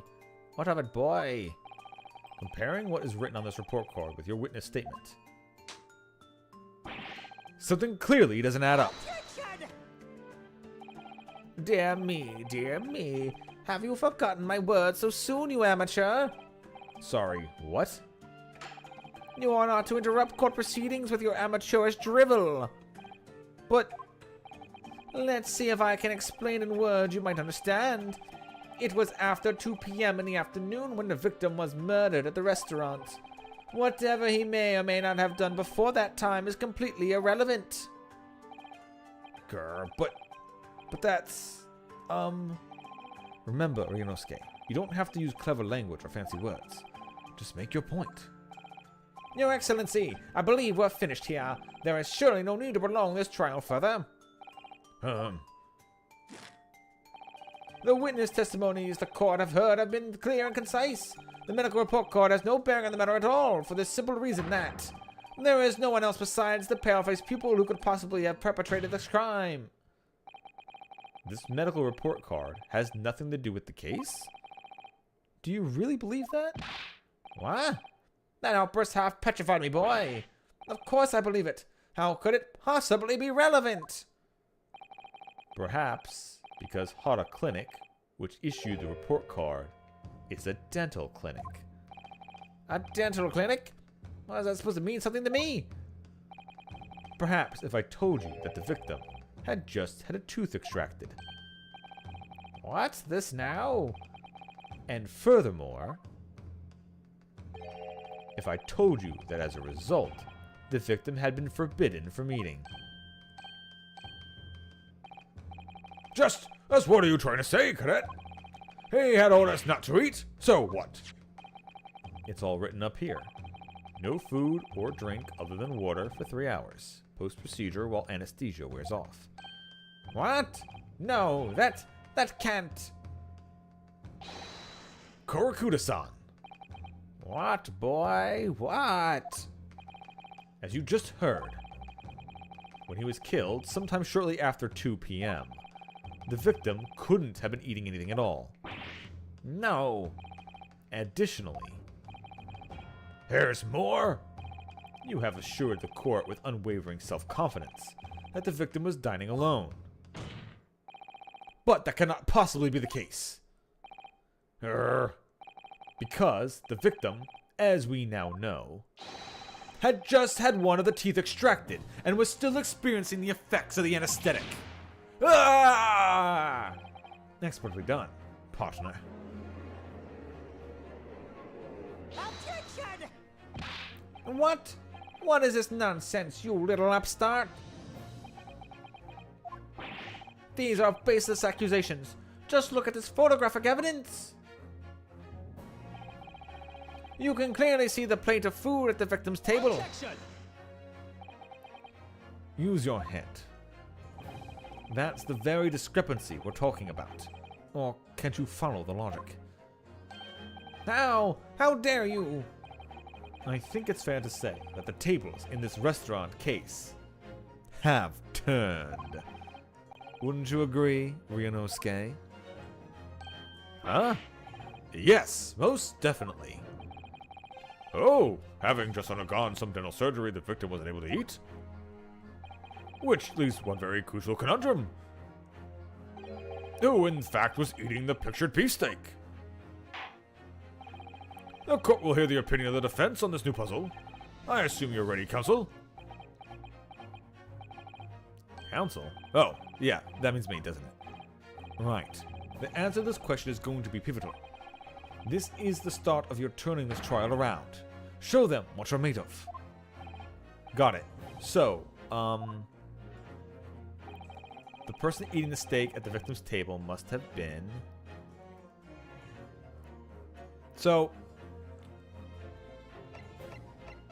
Okay, so they're definitely saying that this is the victim's table. This isn't... Because is this just the table the witnesses are at? Me. It was me.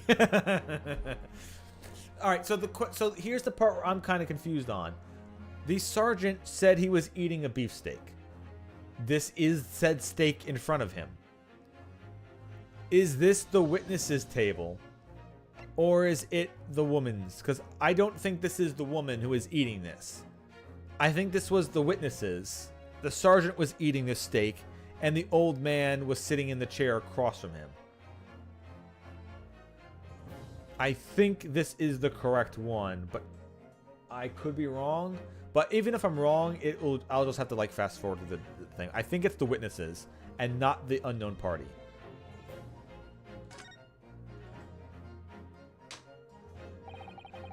I bet it was the sergeant at the antiques dealer, Nosa-san and Korakuda-san. Ah! Huh? Are you taking a cake, cadet? You think I'd share rations with a decrepit graybeard? Insult me by associating with this brutish carnivore, would you? You were both present at the scene. Neither of you can deny that you had the opportunity. You addle-brained idiot! I had my own regulation beefsteak. Okay, set before me at my own table. Okay. And as any soldier with assault will tell you, you seize whatever rations are put in front of you. It would seem that you may need to consider your answer, Consul. Of course, Your Excellency. The person eating the steak at the victim table must be the yet unknown party. Obviously, it can only have been someone who was sitting at the professor's table. Objection! You will not let this go, will you? There was no such person. Yes. Yes, there was, because I saw her. When the incident occurred, we know that the victim couldn't have been eating anything. Yet, we have evidence of a half-eaten steak on his table. Therefore, the only logical conclusion is that there was somebody else there eating it. Ah. We have strong evidence to support our assertion. It's clear that these witness testimonies are unreliable. If the court decides to push through a ruling at this stage, we will lodge a formal complaint with the Ministry of Justice and pursue a fair retrial relentlessly. Kazuma? Are you insane? You would take on the government?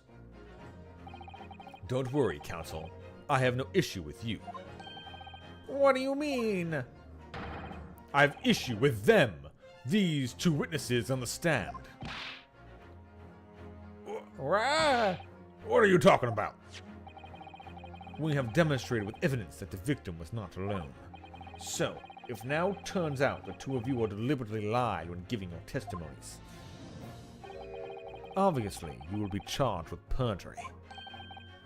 Perjury? And, since this is a murder trial, you will also be deemed complicit in the killings. Complicit in murder? No! No! I have some issues with the council personally. Negative. There was no mention of this in the tactical meeting. I was just following orders. That's right, as the man says. You say you never saw the gentlewoman. That's what they, told us. Oh. What?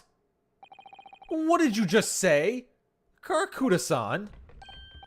Oh. No. You were just following orders? Now, hold on, lad. I was, Say you never saw the gentlewoman. When you say gentlewoman, do you mean you saw the victim with a lady from overseas? What? Objection! What? What is the meaning of all this? These witnesses gave false statements? Is this true, you pair? Just one. Just one simple slip of the tongue.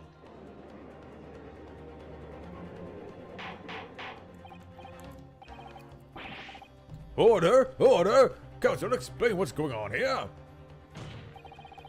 It's painfully clear now. You tried to prevent these witnesses from telling the truth. Absolutely not! Our prosecution knows nothing of this. Then who's behind this? Who tried to make you keep your mouth shut? Well, That's classified. So you're prepared to be tried as a conspirator to this murder, are you? You wouldn't. This can't. The baby's pulling on his mustache. Okay. I really do like these animations. These animations are adding a lot to this. You wouldn't. This can't be happening. Ryunosuke, judging from the way they're reacting to this, I'd say they were sworn to silence by someone with considerable influence. However, I don't believe Ouchi had any idea about it. What are you saying? I mean, to wield that kind of influence, there are only a handful of possibilities. It could only have been the government, the military, or the police, I suppose? Well, any idea about who might be behind this? If we can't affirm who tried to silence these witnesses, then we can continue our pursuit. So we need to name whoever it was that tried to make the witness keep their mouth shut. Alright, this also was something I wanted to try. I want to go to this. Oh yeah, shit. There we go. This plan of the restaurant raises a number of questions, I think. Definitely. It's supposed to show the relative position of everything in the moments following the incident. But there's nothing to show the woman you say you saw there.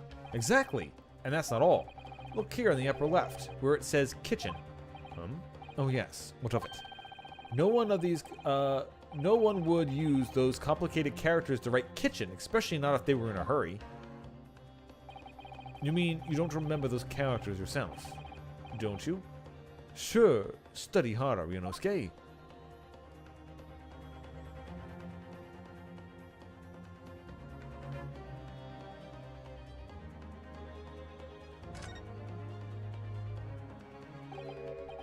Well, that's unexpected. What is? Look, do you see it says the witness's name here? Satoru Hosonaga. Well, yes, business cards do tend to show the person's name. That's sort of the point. It's not the name that's unexpected. It's his job title. His job? Oh, Chief Inspector Satoru Hosonaga, Primary Criminal Investigation Division, Imperial Police Bureau.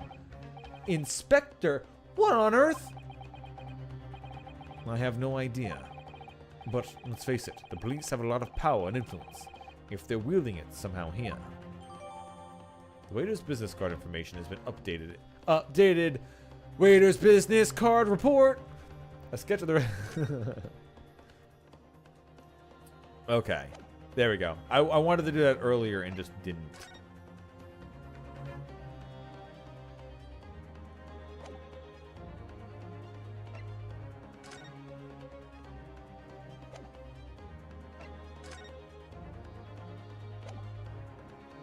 Oops. Ah, the symbol of Yumi University. Every student wears a pin with pride. It's funny, but most emblems seem to be either round or rectangular. I like the spike design, even though it doesn't really make any sense. Although, it does cause problems. Lots of students end up cutting their fingers on their badges. Perhaps it was the idea of one of the founders. A sharp pin for a sharp mind or something. So we needed to name whoever it was that tried to make the witness keep their mouth shut? Of course, we'll need evidence before we make any firm accusations. Evidence that proves whoever it was really did wield his or her power here. But how? How can we possibly... Remember how we made progress before? Before? We examined this piece of evidence in more detail and found the new clue as a result. Oh yeah, that's right. Well, that's not the only piece of evidence we have, is it? We need to re-examine everything and make sure there's nothing we've missed. There's no time to lose. I want answers. If it's proven that these witnesses have been manipulated, I assure you the penalty will be severe. Please, wait. Your Excellency, I had no idea about any of this. I swear to every Shinto god, I knew nothing. And what does the defense have to say about all this? Well, Your Excellency. No time to think. I'm just gonna have to close my eyes and shout out the first name that comes into my head.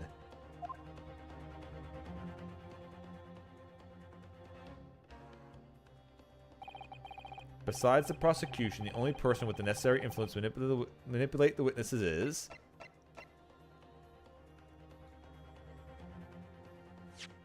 Shit. I gotta remember that where Y is. Yes! There we go. Well, surely that would be... Satoru Hosonaga-san! Hosonaga-san? The waiter that took the stand earlier? Poppycock! Aha! Yeah, I knew I got to say that word. Poppycock. That possible reason would the waiter have to make these witnesses give false testimony. Not to mention the fact that even a head waiter could not possibly have the level of influence. For once, I would agree with you. If, that is, the man truly were a waiter. What? If he truly were... Come on, Ryunosuke. Time to hit this court with the truth. The truth about Satoru Hosonaga. Boop. Alright, we flip it. Then I present... No, okay. What is, look, you see the witness's name here? Yeah, alright, yeah. I didn't mean to... Yeah, hold up. Damn it, sorry. The position of the A and the B buttons is really fucking my brain. Okay, so we're just gonna present. Yes! There we go. I didn't have to flip it to the right side. The plan of the restaurant sketched by the man in question? Huh, I agree it shows a great deal of attention to detail, but I'm not sure we can conclude anything. Sorry, Your Excellency, it's the back of the card. It's the back of the card that's the interest. I beg your pardon? Or perhaps I should have said the front? Yes! It's the front of the back of the card! That's where the telling detail is. Would somebody please explain what this overexcited student is trying to say? Hosonaga-san sketched the plan of the restaurant on the reverse side of his business card. The front of that business card reveals the man in question's profession. His true profession. The waiter's profession? But that's surely...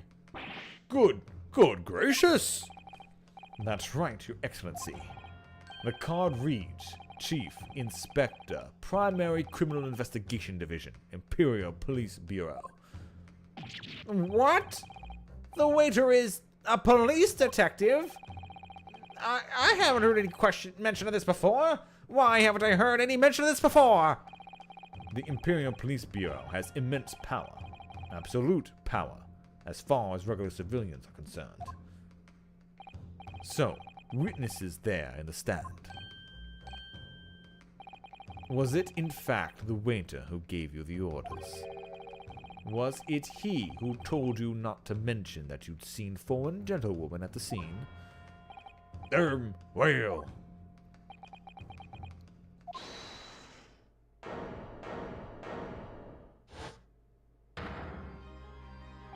Hold it. Inspector Hosonaga?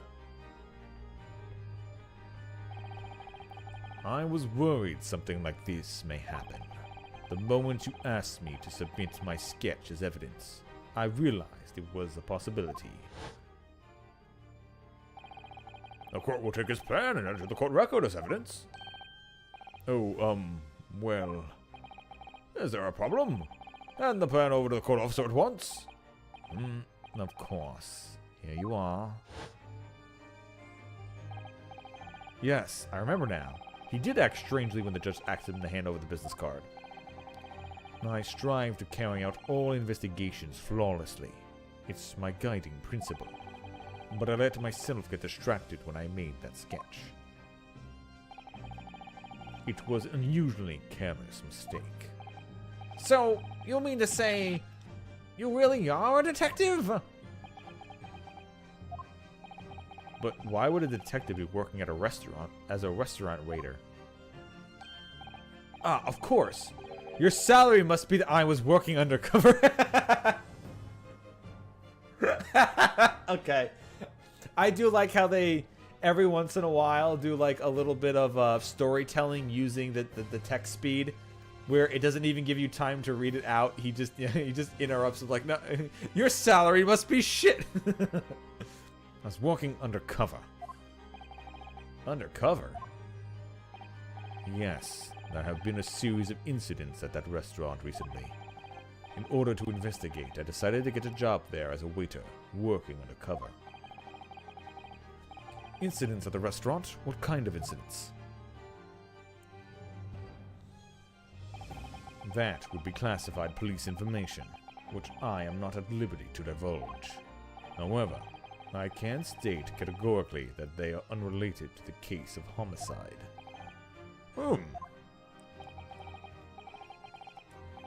Very well then. Inspector Hosonaga, but what will you elaborate on the point of the court? Of course, Your Excellency. We have just heard new information from the two witnesses besides you. That at the time of the shooting, there was in fact another person present at the victim's table. If that is indeed true, clearly you would have also been aware of this person's presence, having served at the table in question. However, your testimony did not allude to this other diner, therefore I'm led to assume that in your professional capacity as a police officer, you require these witnesses to be in agreement. Would that be correct?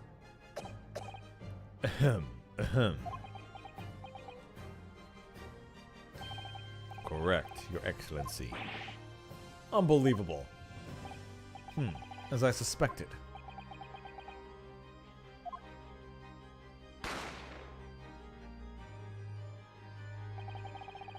As soon as I heard the gunshot, I ran out of the kitchen to see what had happened. The victim sat slumped in his chair, and beside him, gun in hand, stood the accused student. Sitting opposite the victim at the same table was a young lady, whom I guessed to be an English woman. So the truth comes out. I immediately sealed off the restaurant and reported the incident to the Bureau.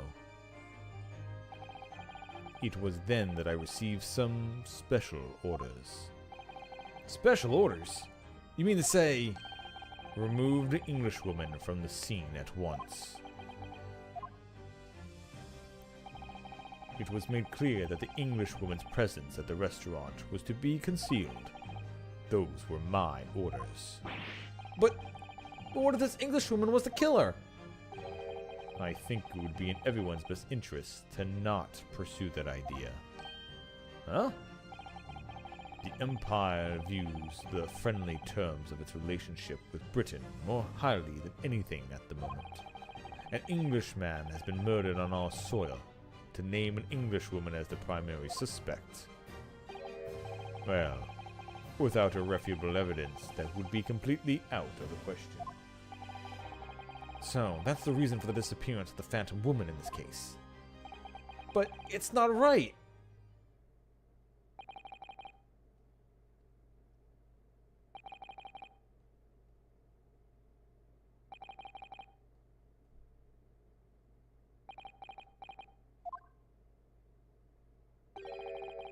One possibility does spring to mind.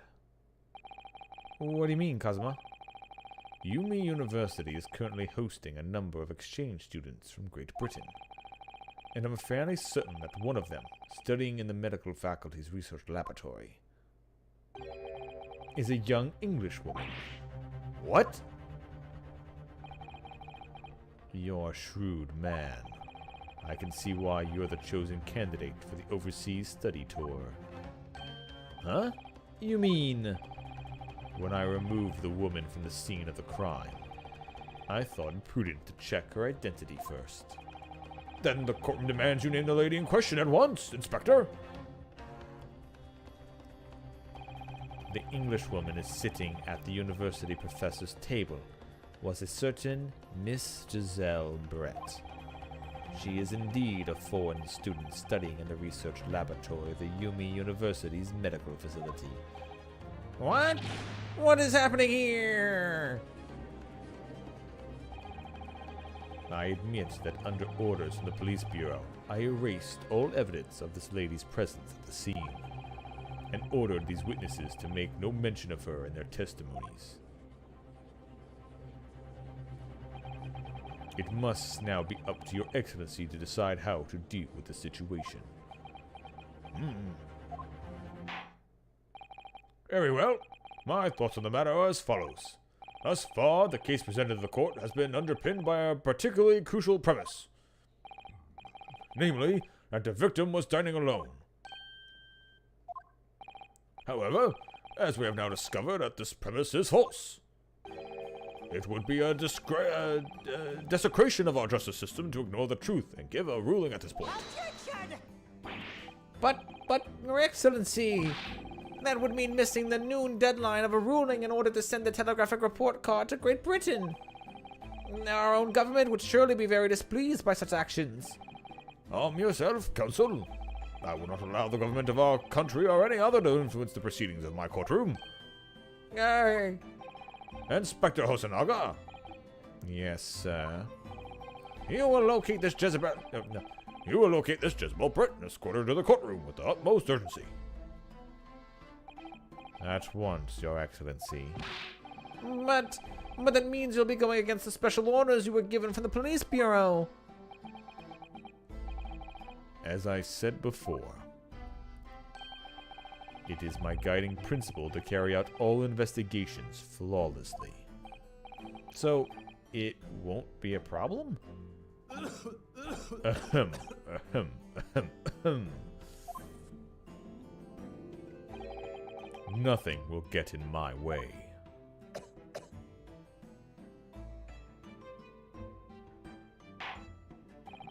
Court will adjourn briefly. Our prosecution must call the English student Giselle Brett to the witness stand. Do I make myself clear? Yes. Your Excellency. Good. Then we'll have a 30-minute recess before reconvening.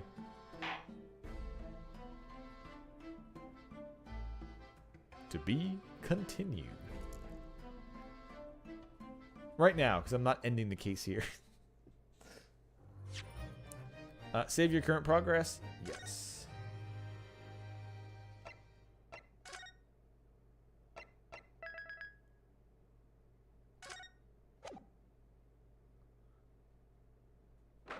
Also, pretty much every single sound effect you're hearing was from the previous games as well.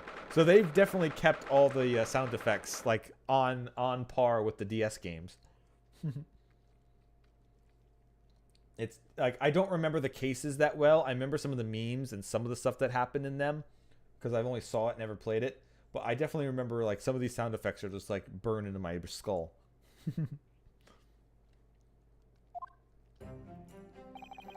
Excellent work, Ryunosuke. That was superb. Ugh, my heart was in my mouth the entire time. It was almost unbelievable. I mean, looking at you in there. You were drenched in sweat, your eyes popping, your knees knocking, and you were grinding your teeth. It was a grim sight, but before I knew it, you started finding inconsistencies in the testimonies. I think you might have a natural talent for being a lawyer. Forget it, it's terrifying. If I get through this, I don't ever want to see this inside of a courtroom again. Anyway, it looks like you're exposed your Phantom Lady at least. Miss Jezebel Brett, a student from Great Britain. Is she? That's what I was trying to tell everyone from the start. Dr. Wilson wasn't alone. There was a young woman with him, like I've been saying all along. Yes, you have, haven't you? I might not be overly confident in the courtroom, but my powers of observation are one thing I'm sure of. Yes, I can see that. So, about this young gentlewoman. Thanks to our detective friend, she was hastily escorted away from the scene, it seems. Did you see what happened with that? No, I didn't see any of it. I was just on my way out when the restaurant myself, then, on the floor next to Dr. Wilson's table, I noticed there was a gun lying on the floor, and just after I bent down and picked it up, bang. I didn't have time to think about what the sound of the gunshot had come from. The waiter ran over to me, looking as white as a sheet, and he bundled me in some sort of small pantry next to the kitchen. Fast thinking by the detective. He apprehended his suspect without a moment's delay. Yes, and because I was shut in the pantry, I have no idea what happened outside the dining area. Ah, there you are. Well done. Ah, there you are. Well done, both of you.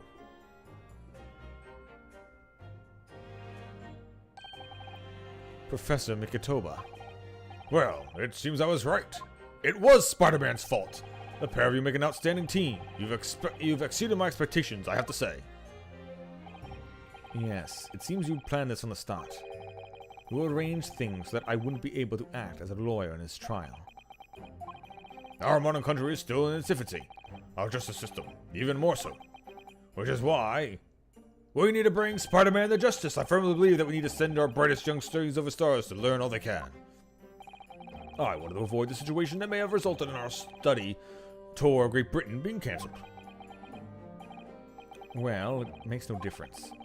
Lawyer or otherwise. If I'm the kind of man who can't help his best friend avert the worst crisis of his life, I shouldn't waste everyone's time by going to study overseas anyway. What? What are you saying, Kazuma? So that's your stance. I was afraid you'd feel that way.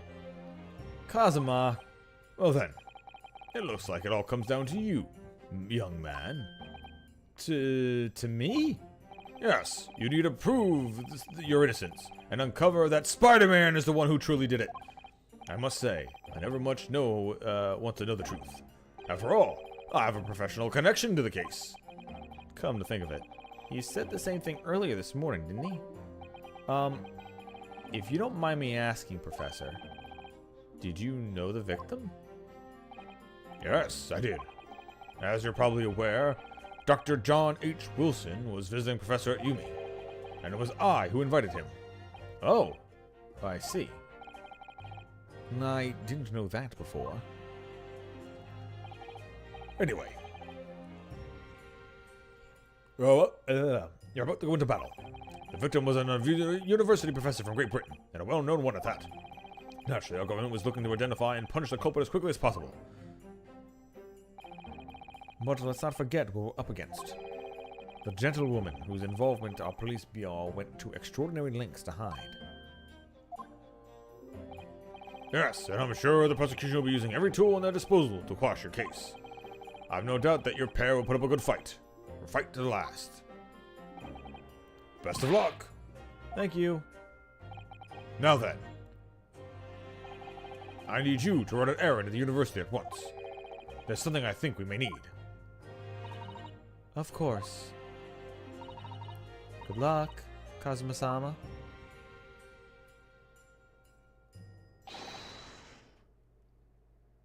Defendant Naruhodo, court recess is over. Make your way back inside the courtroom at once. It's time. Let's get back to it, partner. Let's go in there and deal a decisive blow. Before these own fossils know what hit them. Kazuma. What? Thank you. Really. What for?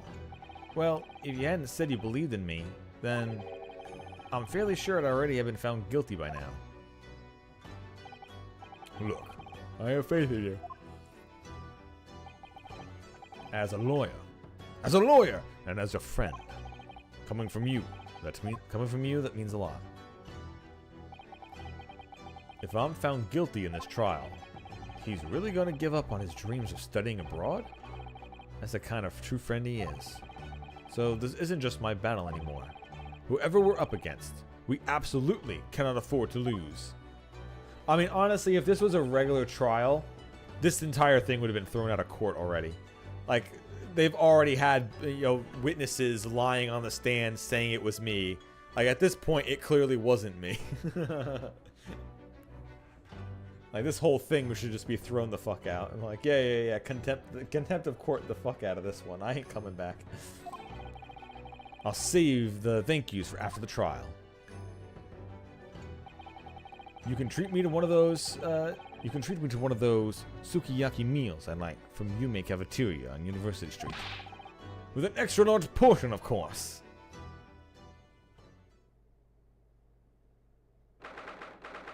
22nd November, 12:09 p.m.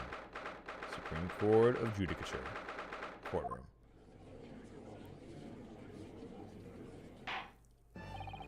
The court hereby resumes the trial of Ryunosuke Naruhodo. Prosecutor Aochi, you have managed to subpoena the witness? Yes, Your Excellency, against all odds. And thanks to a certain young stripling, the prosecution is now under rather painful scrutiny from the government. Ugh, sorry. Let the government scrutinize. That's their job. It's nothing to worry about. It's highly unlikely that the good relations we forge with Great Britain will emerge from this trial unscathed. Will you still think it's nothing to worry about when the new treaty breaks down and our nation flounders? Again, terribly sorry. It's the friendship between our nations is truly so fragile. Then the treaty isn't worth the paper it's written on. You'll really have nothing to worry about, Ryunosuke. What do you mean? A secret trial, anxiety over some foreign government's opinions, a bungled investigation, missing witnesses. Is this what our nation's justice system is? Is this the Supreme Court of Japan or of England? Shut up! Shut up, you jumped-up rookie boy! You and your friend know nothing of the situation our nation finds itself in. By aligning our sails with the great world power, we'll become strong. Diplomacy has never been more crucial. Steady political maneuvering is what will secure our futures. I won't deny that I'm no expert. I'm just a student, and one who could arguably study harder too. But standing here now as our Supreme Court, there is one thing that I feel very strongly. A country that fails to uphold the truth in its justice system is a country with no future at all. Nah. Well said, Ryunosuke. despite the wide-eyed look of terror. You little brats! Thank you, Council. This court is the pinnacle of our nation's justice system, and exists solely for the pure sense of truth. With that in mind, this trial will now resume with the next witness taking a stand. A visiting student from Great Britain, Miss Giselle Brett. Yes. Your Excellency!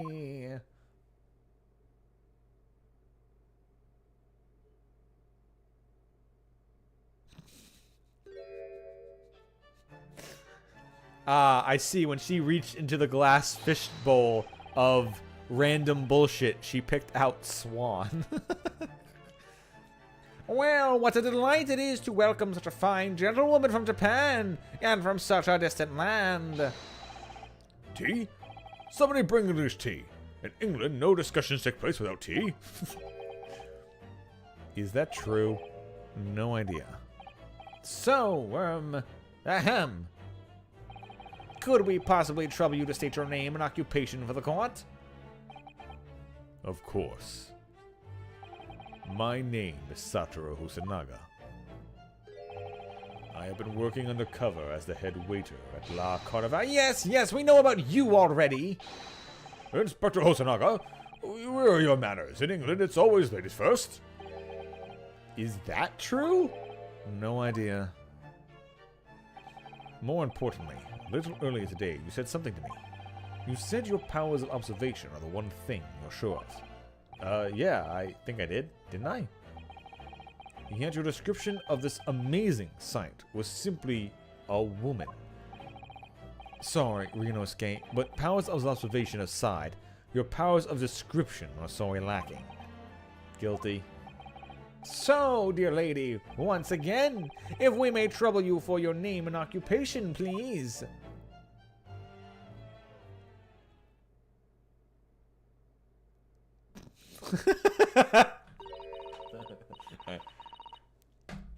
Oh, I get it. She's speaking English.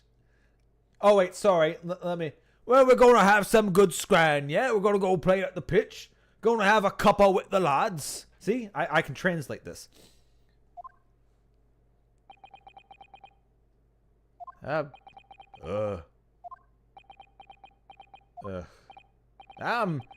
terribly sorry, lady, but... What?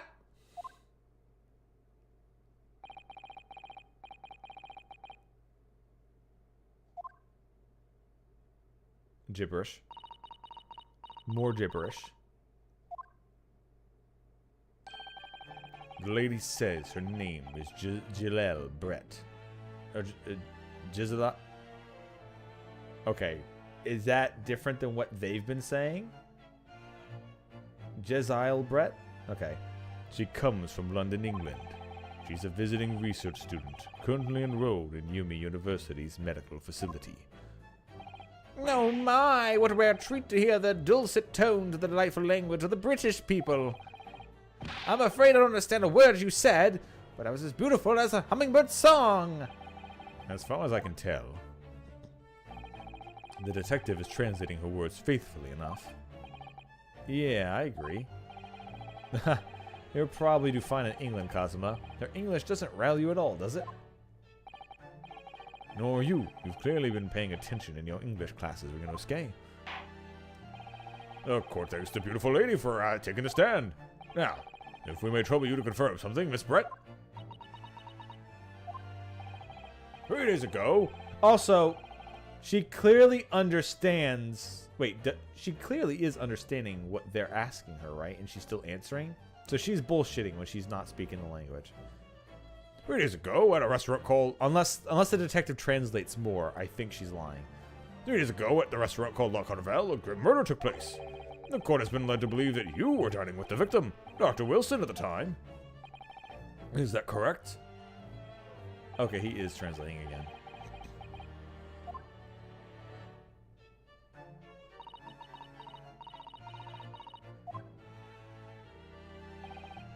She says, yes. This could take some time. So even though she's studying here in Japan, she can't speak any Japanese? No, she clearly can. She understands exactly what the fuck you're saying.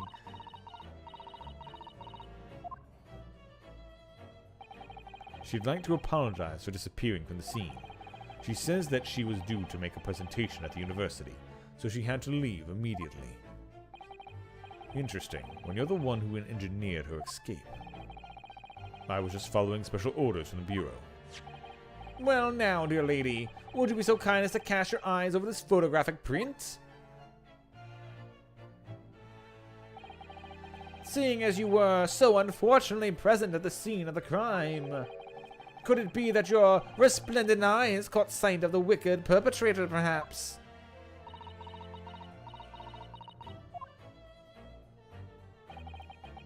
Apparently, it was a very frightening and sorrowful sight.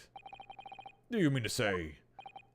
Yes, it would appear the lady did witness the crime. The very moment when the accused, standing right there in this courtroom, shot the victim in cold blood.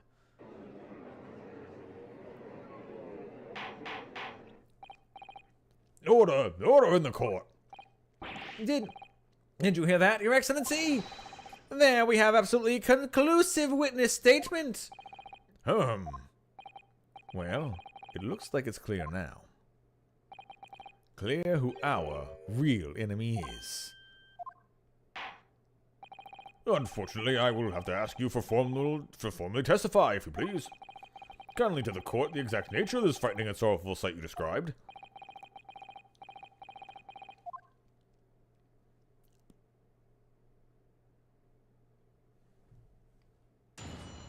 Witness testimony. A frightening and sorrowful sight.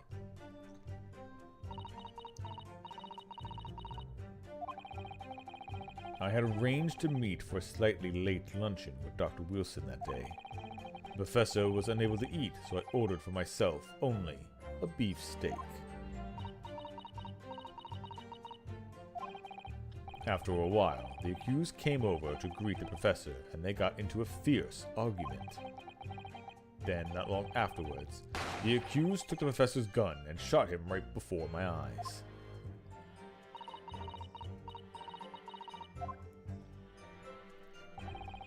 I don't carry a gun myself, so obviously I couldn't have been the culprit. Unless you took the professor's gun. Oh, this is a condemning testimony. No, I didn't have any kind of argument with the professor at all. Quiet, you filthy wretch! Look at you, you black-hearted blackguard! And look at the Snow-White Angel! I'm sure even a dark-minded scoundrel like you can imagine those words the court is going to believe. Ugh. You're still making the same mistakes, Ryunosuke. You mustn't blurt out when you're goaded like that. That's a lesson you'll need to learn. Ugh, but he's so annoying. Of course, I was at the scene as well. I took statements from this lady and the two witnesses who testified before and reported back to the Bureau. It was decided that Miss Brett was not involved, so I let her go. The testimonies of the last two witnesses were completely worthless, however. Well, even so, on the day in question, the lady was wearing the same outfit as she is today. Wild, by the way, on that one. As you can see, there was nowhere about her person where she could sit. Excuse me? Nowhere. Nowhere? Nowhere. Nowhere. You don't see where a gun could be hidden. How about the hat? How about the tail? What do you mean? What do you mean there's nowhere a gun could be hidden? What the fuck? Alright. Perfect investigation, my ass. What the fuck is this? There's a whole bird there. Who knows what could be stuffed in the fucking thing? I would think she could hide a gun almost anywhere in that outfit. Hey, good. Hey, see, hey, I'm on. We're 1 for 1. Unless and until the precise location where the witness is to have hidden a weapon can be shown, this is moot. Everywhere, alright? Do I win? There are no pockets in my outfit. I have nowhere to hide a gun. These are the witness's own words on the matter. Ugh, that's ridiculous. If only I was allowed to lift up her dress, I could prove it. Alright, Brooke. Don't think about doing anything rash. We're no escape. I didn't fire the gun. I picked it up. There must have been another gun there that day. You're right about that. Which means this lady was hiding a gun somewhere. Or she took it off the professor. Well, no, I guess he had the gun in his hand and the shot already went off, so never mind. She couldn't have taken the gun and fired it. Never mind. Ignore me on that one. Yes, that's what we have to prove now. And to do so, we need to pull her testimony apart.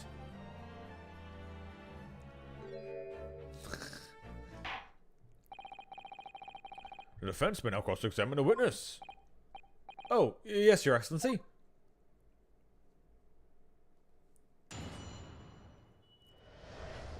I wonder if this case is going to make it so both me and Kazuma both go to England. I wonder if that's the setup here. I wonder if this case is even real.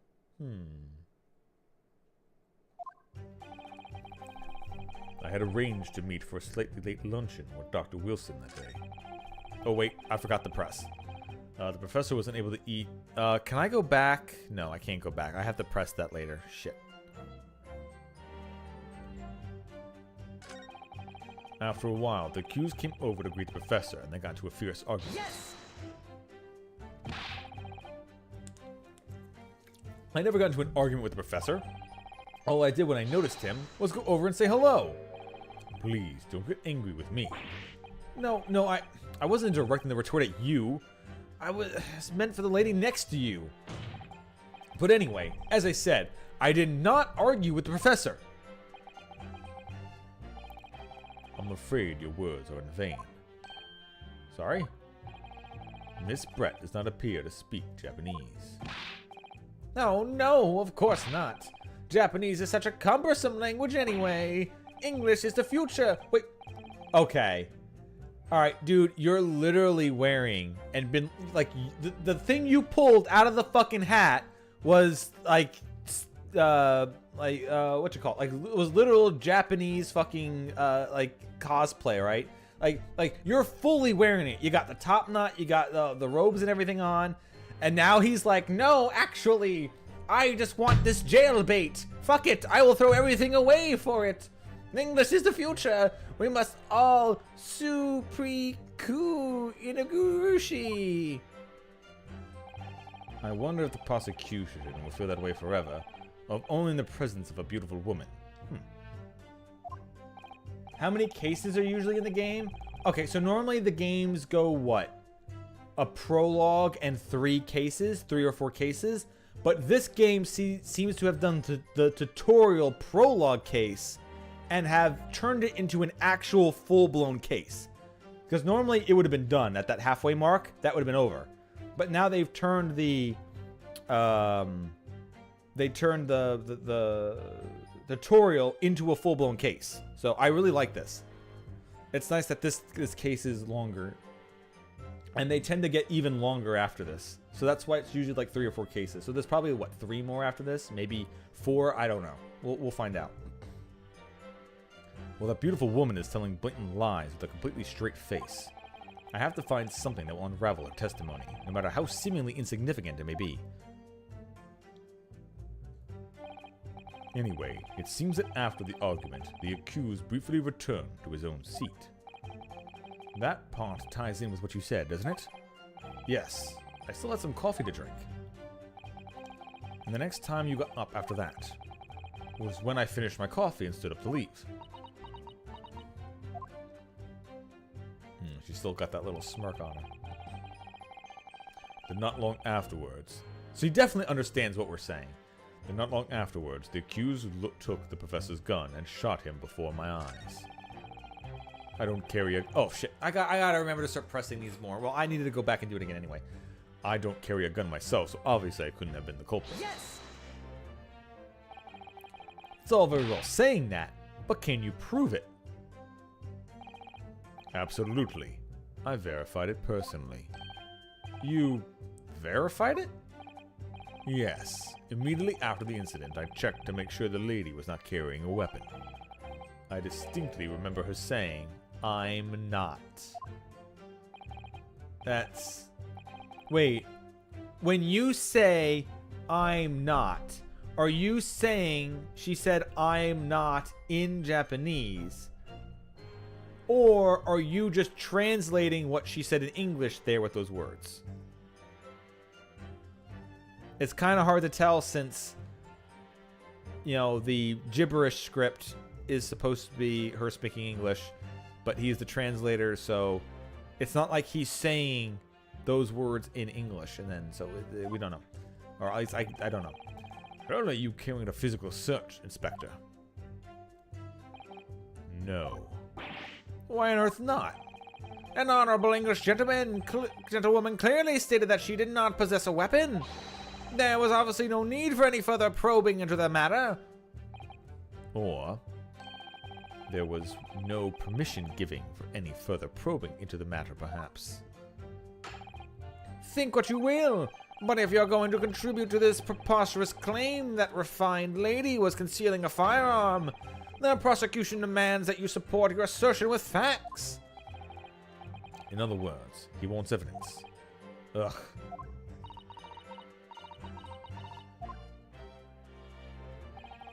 The lady wishes to point out that the course she wanted to stay and assist with the investigation, but she was in a hurry to give presentation at the university, so she was compelled to leave. Alright, we really need to know what she was giving the presentation on. Also,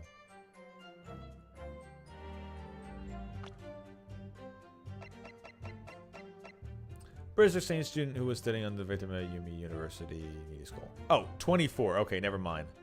I resend the... It's only slightly creepy now, not completely creepy. But she was in a hurry to give the presentation with leave. Not to mention the fact that your office had told you to get the woman out of there. Not get her out of there. I just urged her to leave.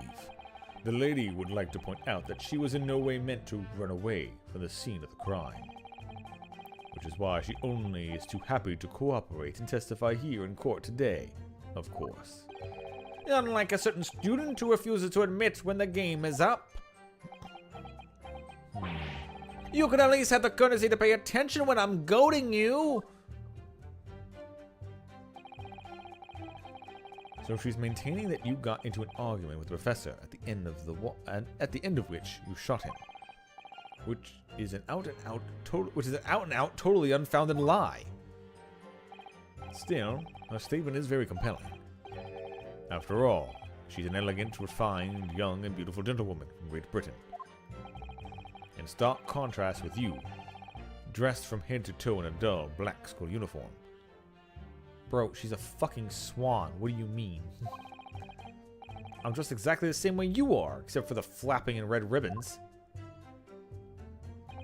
Well, anyway, this is our only chance to expose her testimony as the fiction that it is. Huh? If we can't do that, the trial's over. Even you, with your thick skin, must be able to feel the murderous look you're getting from around the room. Only too well. I feel half dead already. And the fact that I can't see a single inconsistency in her testimony is making me feel any better either. The first thing to do is press on any of her statements that seems even slightly off to you. Do that, and an opening will present itself. I promise you. I need to expose the true face of this exotic foreigner that's hiding behind the mask. That's what I should be aiming for in this cross-examination. I arranged to meet for slightly late luncheon. All right, we're just gonna press. Yes! Basically, from what I remember, just press everything because you have no idea what could or could not be the one that gives you the information you need. After 2 p.m., in fact, that's really quite a late luncheon, isn't it? Objection! You don't keep up with the latest fashions from Britain, do you? Late luncheons are in vogue, isn't that right? No. A decisive English no has quite a sting to it. That gentlewoman is currently working in the victim's research laboratory, it seems. So it was apparently a daily occurrence that they would lunch together. But on the day in question, the victim had another appointment at the clinic first. Yes, which we can prove from medical report card that we submitted in evidence earlier. That's right. Miss Brett and the victim went to lunch following the victim's treatment, in which it was too late. In which it was so late. Yes, that all makes perfect sense. Such wonderful logic! What a shining example of English intelligence and fine gentlewoman is! So you both arrived at the restaurant. What happened next? The professor was unable to eat, so I ordered for myself only a beef steak. Did I press this one yet? Yes! Yeah, we'll keep going. I think this is one of the ones I missed too. He was unable to eat, you say? And that was because he just had a tooth removed at the Hada Clinic, correct? That's right. You're supposed to actually check with the witness before answering? Was Miss Brett aware of the fact? It seems so, yes. She'd heard that the professor was to have some dental treatment. So that would mean that it was you who ate the steak pictured here. Is that right, Miss Brett? That's right, yes. The print you have there shows the table exactly as it was left after the horrifying events. Exactly as it was left? Except the guy's not in the chair. Dear me, what a harrowing experience! To have traveled to a distant island in the far side of the world to be embroiled in such a tragic incident.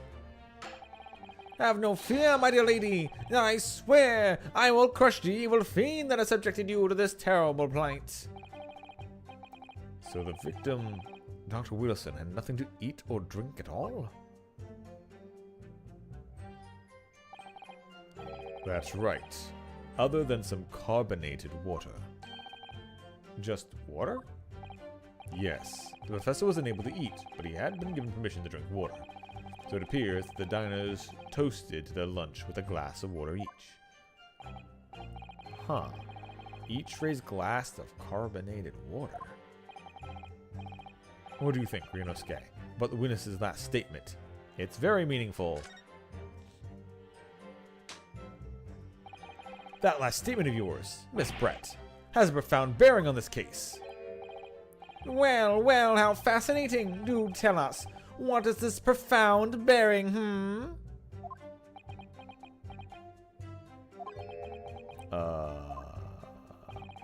The significance of the statement will become apparent when the time is right.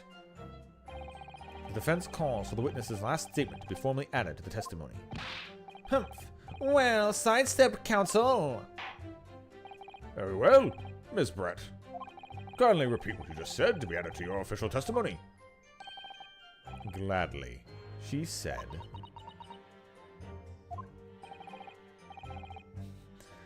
That was brilliant, Kazuma. I'm going to remember that one.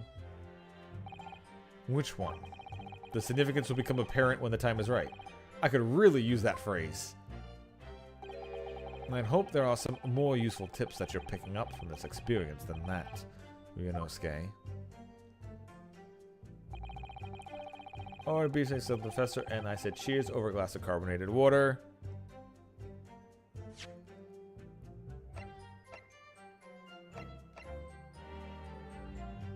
Yes!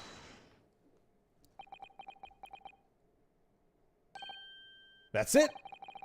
Let me just confirm something, please. It's to do with the photographic print. Just a short while ago, you spoke of this print showing the victim's table at the crime scene. There's only one glass! Why would you be lying about it? Just a short while ago, you spoke of this print showing the victim's table at the crime scene. That it was exactly as it was left. That is correct, the lady says. Well, that is, it's odd. Very odd. Dear me, what's odd is the defense's inability to express itself. Ugh. Ryunosuke, what is it about the print that looks odd to you? Well, obviously, it's the cheers. The cheers? Miss Brett just told us that she and the professor said cheers over a glass of water. But if that's true, there should be 2 glasses on the table, not 1. Ah. You're quite right, Counsel. There's only 1 glass pictured here. Now we supposed to be impressed by this nitpicking over miniaturette? What was that fucking word again? Hold up. Are we supposed to be impressed by this nitpicking over... Alright, yeah, alright. Dictionary me on this one, Stormpike. Minutai? I get it, he's calling him small, because it's assumably it's miniature in there. But I assume that he's just calling him small, this nitpicking... Unsure. Minutai? Huh. A minute?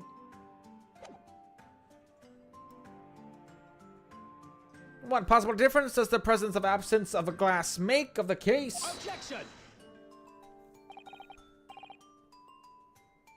Minutai, you say? Could it be that the detective here removed a glass from the table to conceal the lady's presence? Of course not. I would never do something so reckless. Besides removing an entire witness to a crime scene after just quickly rushing them out, I would, of course, have a perfect crime scene detected, except for the fact that I completely removed a witness who saw everything and probably did it. I would never remove a glass, though. Minutia. Oh, he's saying he's not saying that's not minutia. Wait, that's how you spell minutia? Oh, nitpicking minutia. Okay, yeah, I see it. I get it. Yeah, okay. I did not know that's how you spelled that word. But there should have been 2 glasses on the table. Or are you going to try to tell me that you can clink with only 1? You're quite right. I certainly took 2 glasses to the table.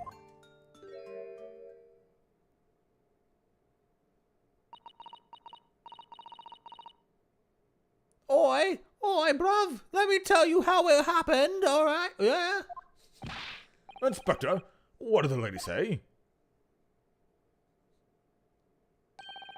It would seem that it was Miss Brett who took the glass from the table. Because it was actually poison. What? It was all so terrifying, everything that happened. I panicked and thought I should try to hide the fact that I'd been there at all, she's saying. Good gracious.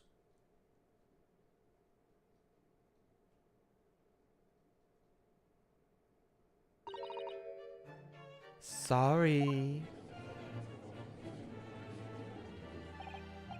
There! As I assured the court before, this is of no consequence at all. Oh, please. We must remember that the student had just murdered the lady's luncheon companion before her very eyes. Who could blame her for concealing a glass or 2 in her state of disarray? That's absurd. No, really. So do we take it that you are now going to accuse this vulnerable, young, and beautiful woman of mischief? What? No. This can't be put down to mischief. I'd like to know exactly how the lady took the glass from the scene.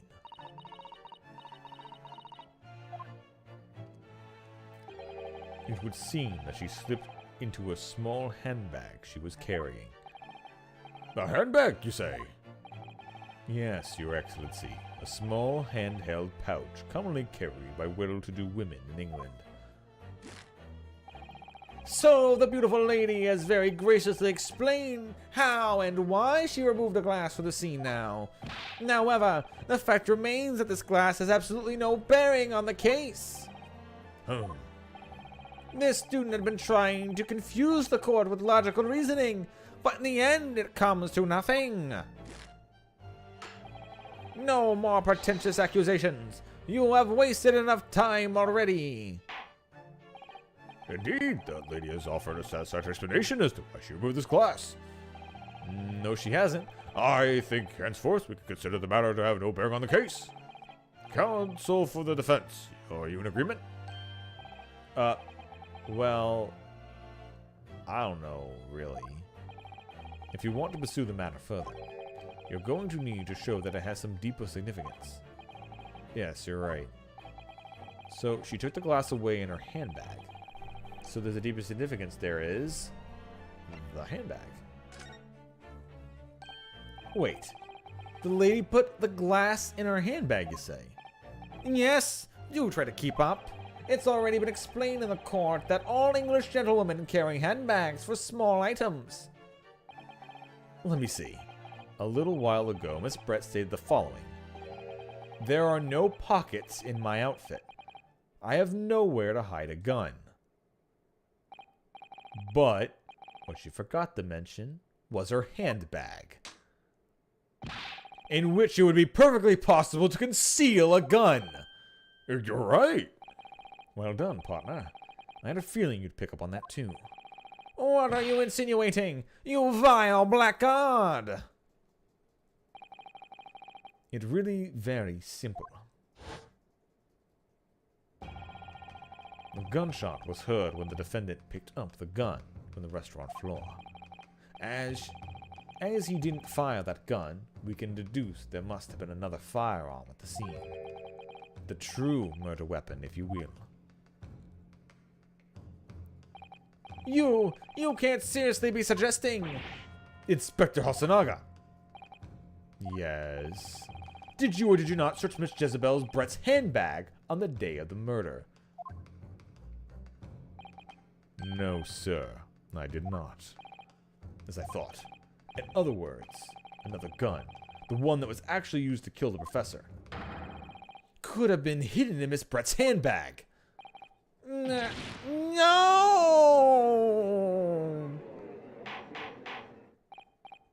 Order! Order! Order!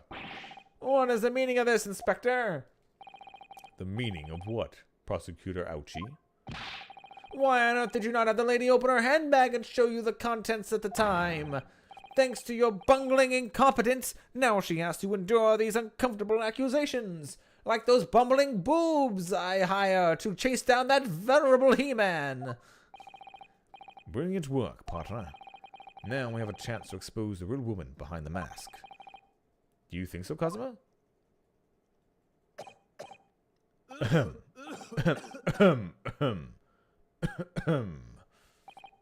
Well, what a sorry situation.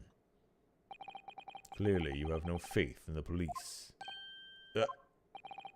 As I said, I did not search the lady's handbag after the shooting. Simply because it was unnecessary. Unnecessary in what way? I ought to thank the student lawyer, really. I have a piece of evidence here that I had completely forgotten about. This photographic print.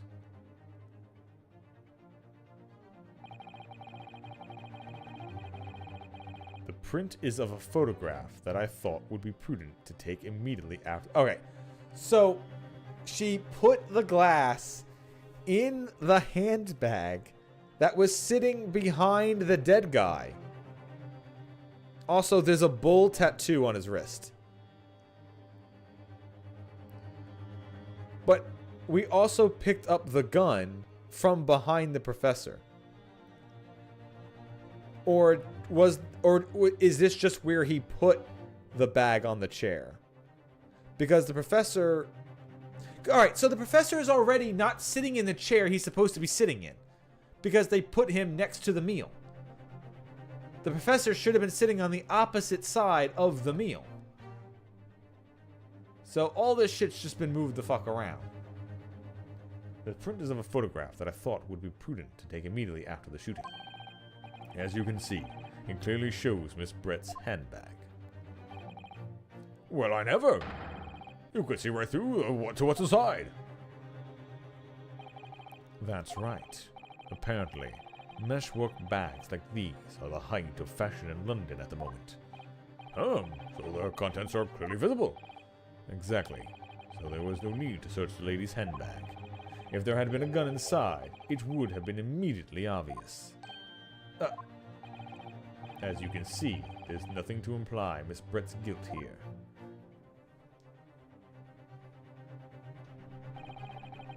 Thank you for helping me prove that, Naruhodo-san. Ugh.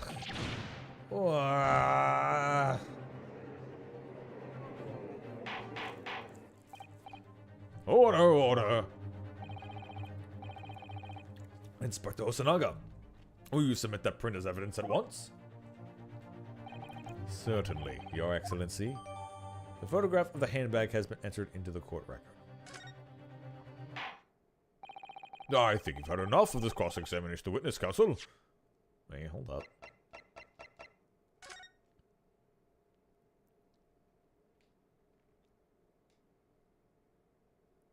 Yeah, that's a bull on his wrist. Oh, wait, I think I get it. That's a bull on his wrist, right?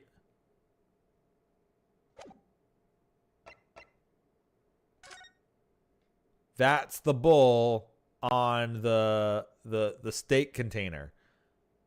And so this was searing hot and his wrist was sitting on it, so it branded him.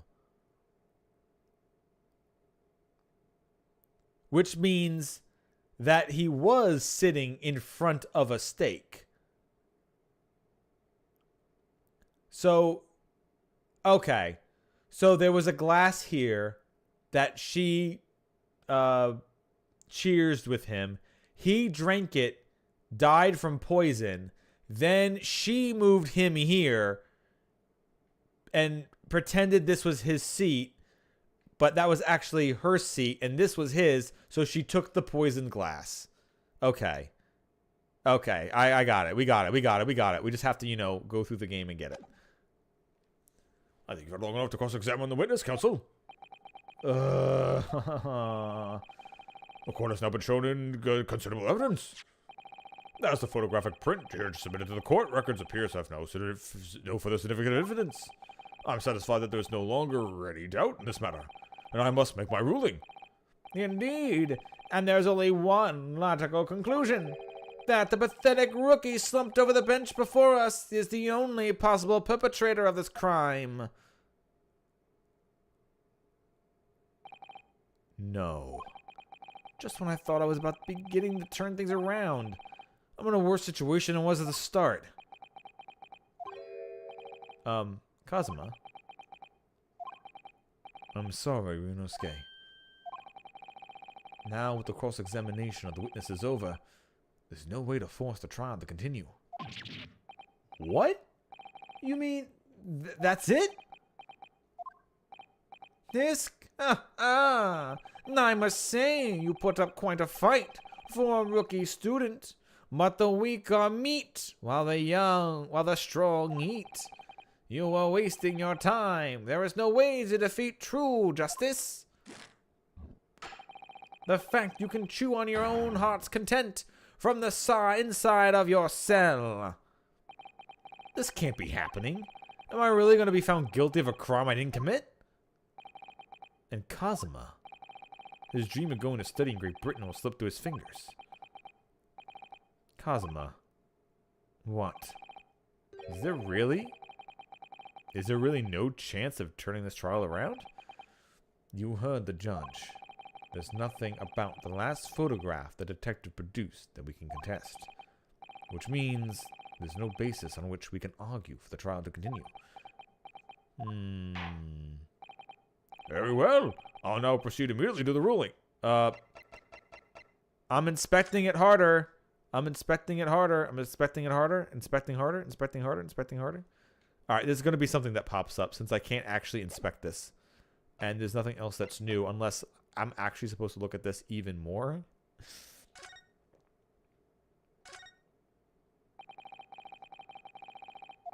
Yeah, this is just the... Okay. Yeah, this is just the same thing. Is there a way to fast forward? Can I hold down a button?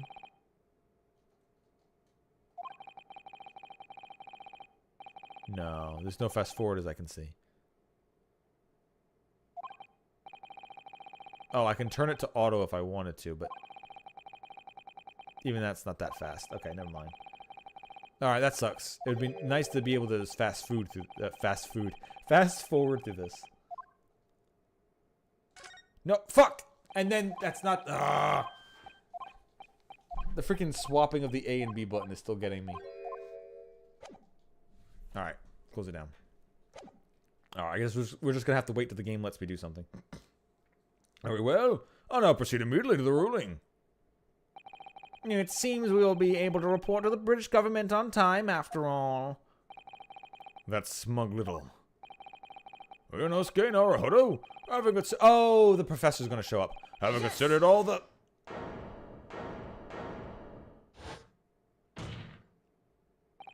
Wait! Your Excellency! Ryunosuke. I don't think you can rule in this case yet. This amateurishness is getting tedious. When His Excellency deems that the trial is over, he gives his ruling. That is the most basic protocol of the courtroom. Your Excellency, just a moment ago you said this. As the photographic print just submitted appears to have no further significance, there is no longer any room for doubt in this matter, and I must make my ruling. Now, that means if there was no problem with the evidence, some significant detail, if there was a problem with the evidence, some significant detail, I mean, then ruling on the case at this time would be out of the question. This is blatant straw clutching. Look at this photographic print. All it shows is the handbag the gentlewoman was carrying on the away day in question. There can be no problem with this evidence. You'd better know what you're doing, Ryunosuke. Oh, I understand your objection, counsel. Certainly, the new evidence submitted by the detective has not undergone the court scrutiny. However, I fail to see how we can glean any new information for this handbag. My thoughts exactly. Really, the prosecution is becoming tired of this rookie's desperate wheezes. Yes, I am desperate, but this isn't a wheeze. There's something about this photograph which just doesn't seem right. If only I could put my finger on it. Very well. I will grant the defense one final opportunity. Huh? What? But be warned that if I am satisfied with your response here, the trial will be over with immediate effect. You're gonna kill me with the... You're gonna just mace me to death? Do I make myself clear? Yes, Your Excellency. So, take another look at the photographic print, Inspector. Asanaga submitted before. You will identify to the court where this print received the significance detail from which you have alluded.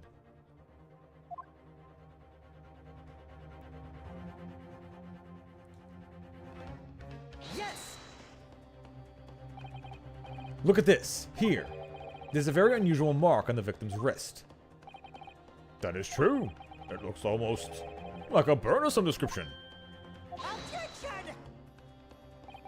Dear me, I was pondering what new piffle you would come out with. A burn, you say, on the victim's wrist? Certainly that has nothing whatsoever to do with the beneficent lady's handbag. Yes, that is a burn mark. You're right. Go on, Inspector. The police coroner also noticed it when he was performing the post-mortem examination. It was deemed unrelated to the cause of death, so he didn't note it in his report. What did I tell you? In any case, we have no idea when the victim suffered his burn, do we? And no possible way of knowing either. The more I look at it, the more I find myself intrigued by the curious shape of the mark. However, as Prosecutor Ouchi points out, unless a firm connection to the case can be shown, I cannot allow any further time to be spent on the precise details of this burn. Huh?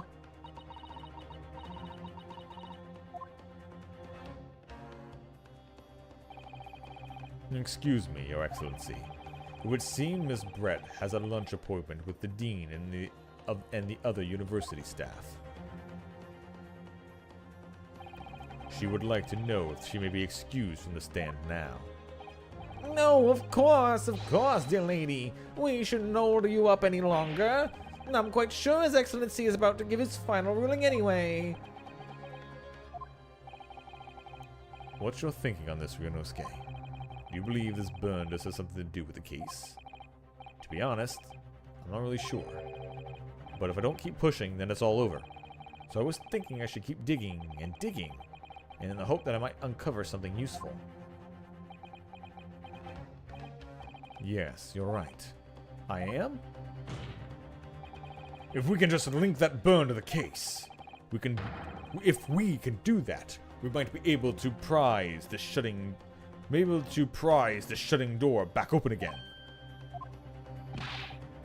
Just give up, Council. You can't possibly do that.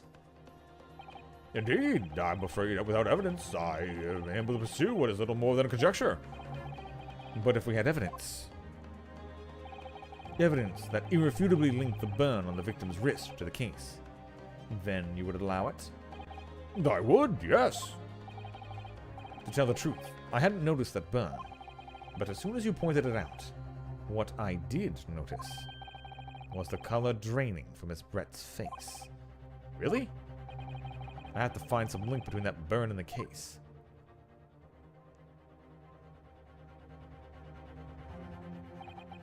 This is the moment of truth. It's time to find some evidence that proves what the burn really means. So then, the defense will now present this evidence to the court. The evidence that demonstrates the inexcusable connection between the victim's burn and this trial.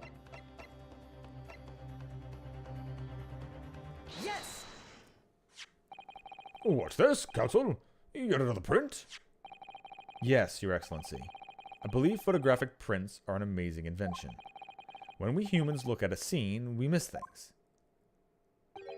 But in a photograph, things we may have overlooked at the time are recorded forevermore. Do hurry up, rookie. What are you trying to say? To inconvenience this poor lady any further really would be quite inexcusable. Actually, we may need you to stay with us a little longer, if you don't mind, Miss Brett.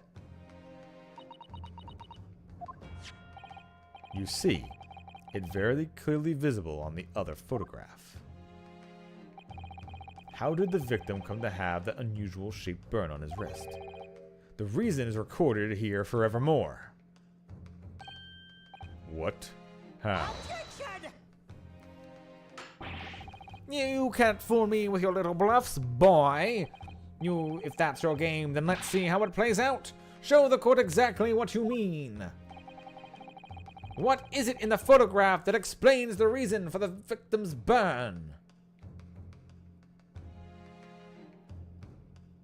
Yes! The beefsteak? Actually, the point is the metal plate the steak is served on. A plate? Ah! Your Excellency, are you alright? As you can see, there's an emblem on the plate. It would guess it's some sort of trademark of La Carnival. Ah. The emblem on the plate and the victim's burn are exactly the same shape. Ah! Ryunosuke, you're genius. You're spot on. Which means the victim must have suffered this burn while he was present at the restaurant. Objection! But even if that is the case, we can't know if it happened on the day in question or not. It could have been the day before, or the day before that. It most likely happened some other time, related time. Well, Objection! sadly, Prosecutor Ouchie, the chances of that are extremely slim. Thanks. Why? The outline of the burn is clearly discernible. Such a serious injury would have caused quite a commotion in the restaurant. Wouldn't you agree, Inspector Hosonaga? I can't imagine having missed such a terrible disaster, certainly. But... I would say, looking at the picture of the wound, that it wasn't suffered very long ago. And although it's not a particularly large burn, it's extremely well defined, as the defense just pointed out. It was no mild burn, that's for sure. Can you be more specific, Inspector? Well, let's see. If the plate was at around 90 degrees centigrade, a burn like that would have taken around 3 seconds. It's inconceivable that the victim wouldn't have let out a scream of pain then.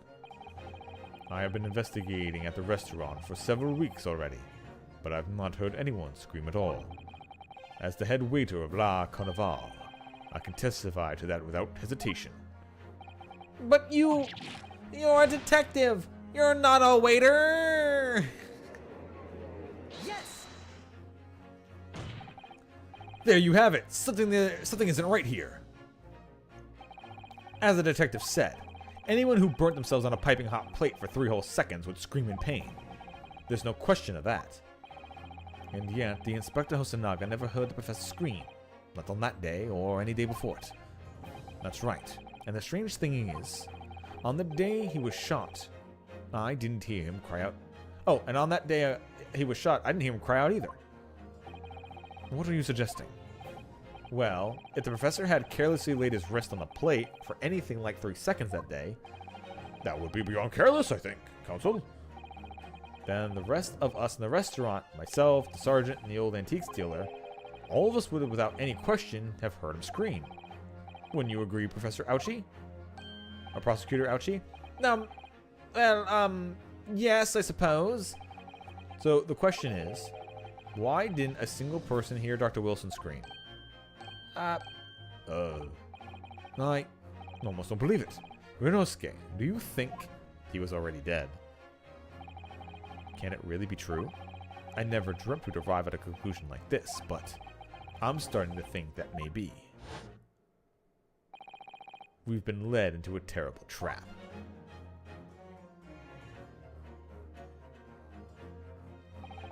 There's only one explanation I can think of to make sense of this apparent impossibility. On the day in question, when he suffered the burn to his wrist, Dr. Wilson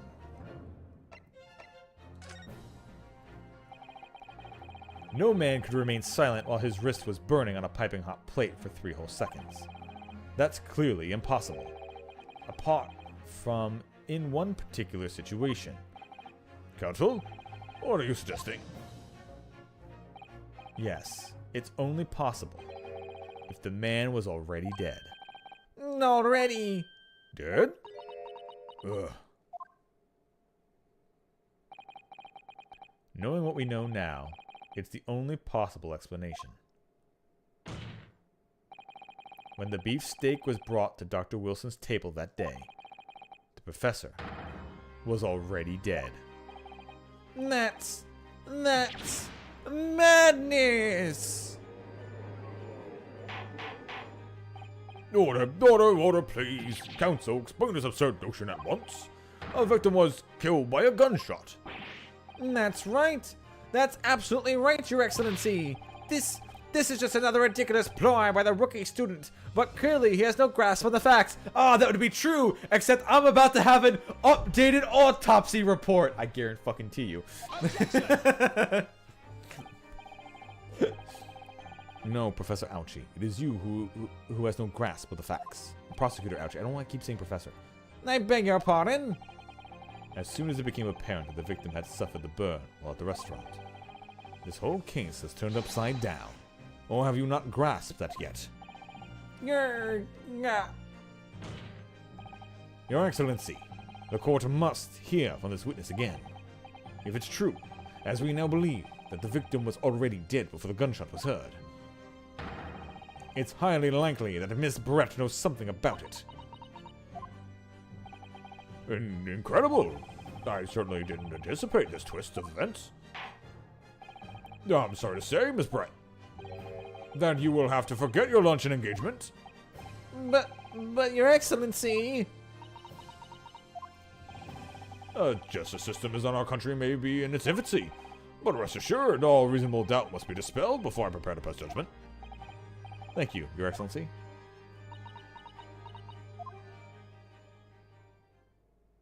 Fuck you.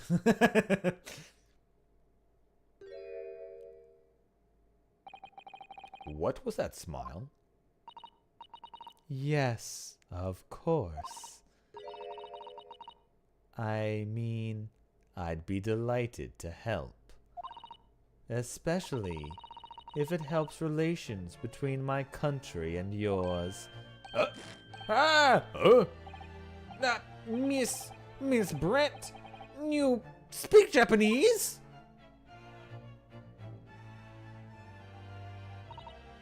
Well, of course I do. I'm studying in your country after all. But then, why have you been speaking through an interpreter until now?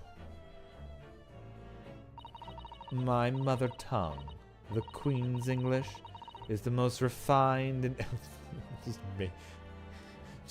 just making shit up. Refined and elegant language in the world. As a gentlewoman, I try to avoid speaking in your vulgar. Okay. Well, now you should just kick the shit out of her. Bitch, what'd you say? In your vulgar tones as much as possible. Ugh. Alright, I'm gonna stop simping now. But it seems the men in this land possess none of the chivalrous virtues of English gentlemen. So I can see that I shall have to lower myself to communicating with you all on your own level. No, well, not my kink, but okay. You are the epitome of a true English gentlewoman. We are truly honored by this lavish consideration you so graciously afford us. Nah, fuck this bitch. I mean, I see. If that's the case with Brett, I'll ask you to testify in your own words. About the events leading up to the death of the victim, Dr. Wilson.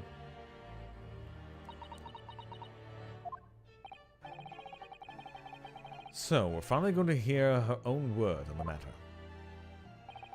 Things are getting interesting. Ryunosuke?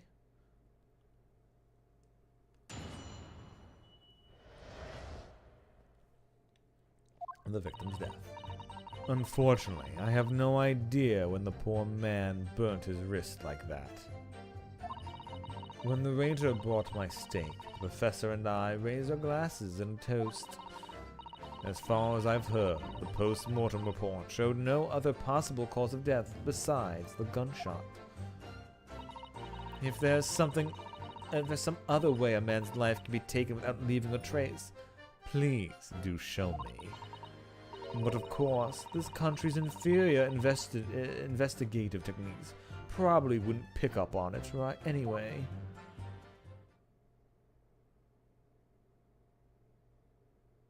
Now, don't make me hit a bitch. That most captivating, beautiful testimony will go down in Supreme Court's history. Thank you. Easy does it. I hope that is the last time I'll have to sully my lips with the coarse tones of your unbecoming tongue. Oh, forgive me. I do hope I haven't insulted anyone. No, not at all. It actually is my kink now. It's a delightful merely to hear you speak, dear lady. And it seems very clearly from your testimony that this boorish talk of the victim's burn is utterly irrelevant. I will be speaking to your country's Minister of Justice about what has happened here today. The Minister of Justice? May that irritating little bully of a student be given the harshest punishment possible. Amen. Huh? Thanks. Is that a prayer then? Well, you'll have to forgive the irritation, Miss Brett, and put up with the cross-examination now. Huh? I expect you've noticed that this little bully of a student, as you put it, doesn't miss much. I'm sure I don't need to remind you, counsel, that this will be your final cross-examination in this trial. If you fail to demonstrate any problems with this witness's testimony, I will be ruling on the case immediately. Is that clear?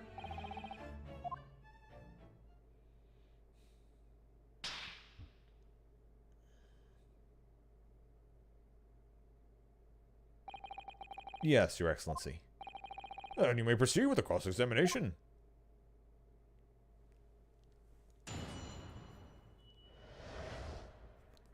The victim's death. Unfortunately, I have no idea when the poor man burnt his wrist like that. Yes! But his hand was on the searing hot plate for at least 3 whole seconds. You cannot not have noticed. Do you think so? Let me ask you something. Sorry? Ever since I arrived at this courtroom, and even still now, the fly on those unsightly black trousers of yours has been wide open.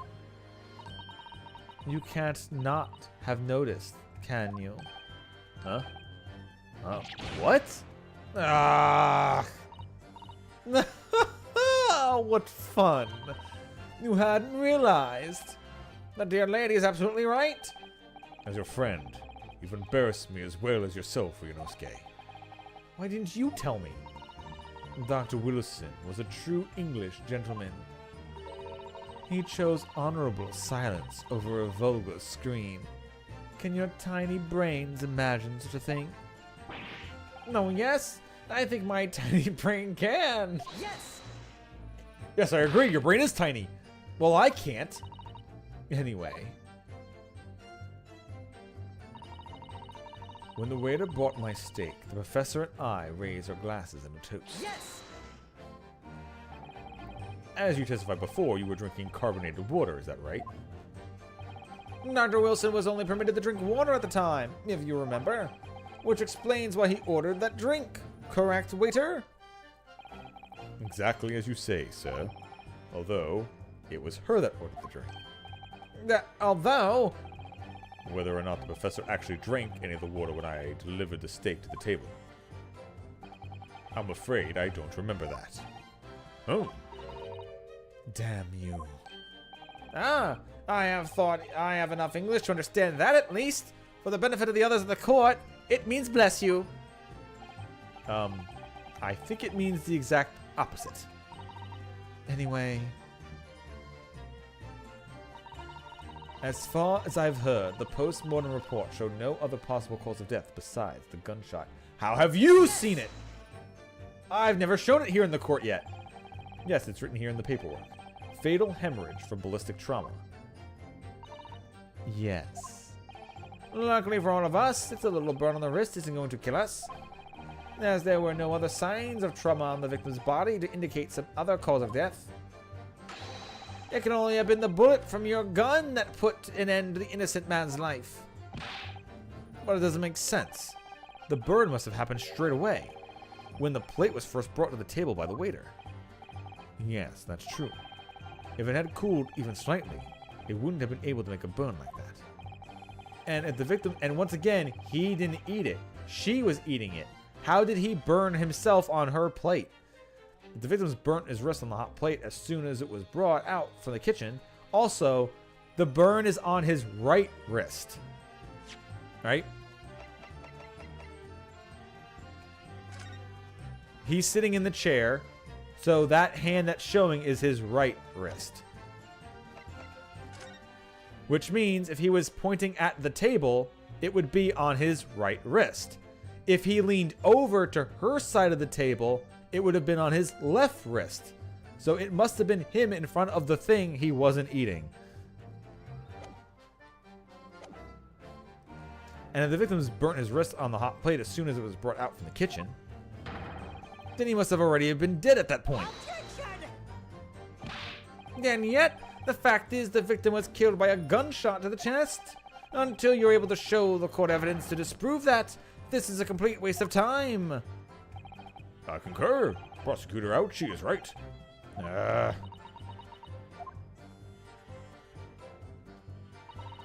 If there's some other way a man's life can be taken without leaving a trace, please do show me.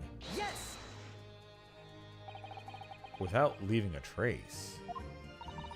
If someone is shot, or strangled, or stabbed, or thrown from a height, however a person's life is taken, there are always telltale traces on the body.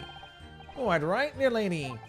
And as our police force has thoroughly examined the body of the deceased, there can be no doubt. Isn't that right, Inspector Hasanaga? As I've said, I always aim for a flawless investigation.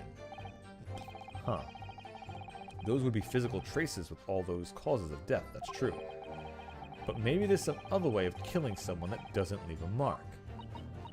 If, heaven forbid, you doubt me, young man, you're going to have to tell everyone how exactly you think the professor did lose his life. Otherwise, I'm afraid your argument falls rather flat, doesn't it? Ugh. No, no! Perish the thought! Calling such a sweet young lady's innocence into question. On my honor, I, Takuchi Ouchi, will cut down any who dare cast such aspirations. Huh. Way of killing someone that leaves no trace? We need some evidence to back us up here. Yes, evidence. But of course, this country's inferior investigative techniques probably wouldn't pick up on it anyway. Yes! Inferior?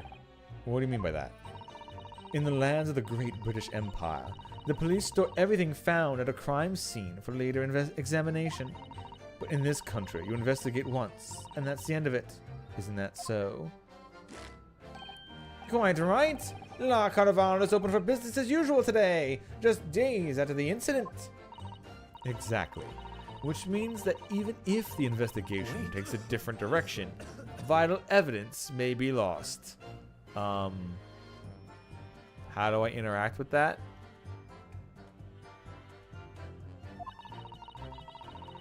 So okay.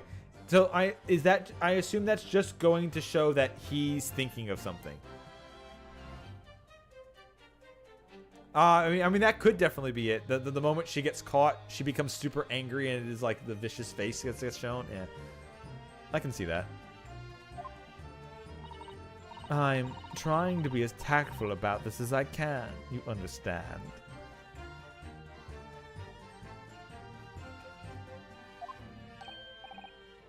Aha! Killer blow! The lady is as formidable as she is beautiful. Amazing. He's actually admitting our police may be flawed. Perhaps Prosecutor Ouchi is finally starting to see sense. I very much doubt that. Oh, sorry. Perhaps Prosecutor Ouchi starting to see sense. I very much doubt that. Still, there's something about what Miss Brett just said. There was a moment before when something didn't seem quite right.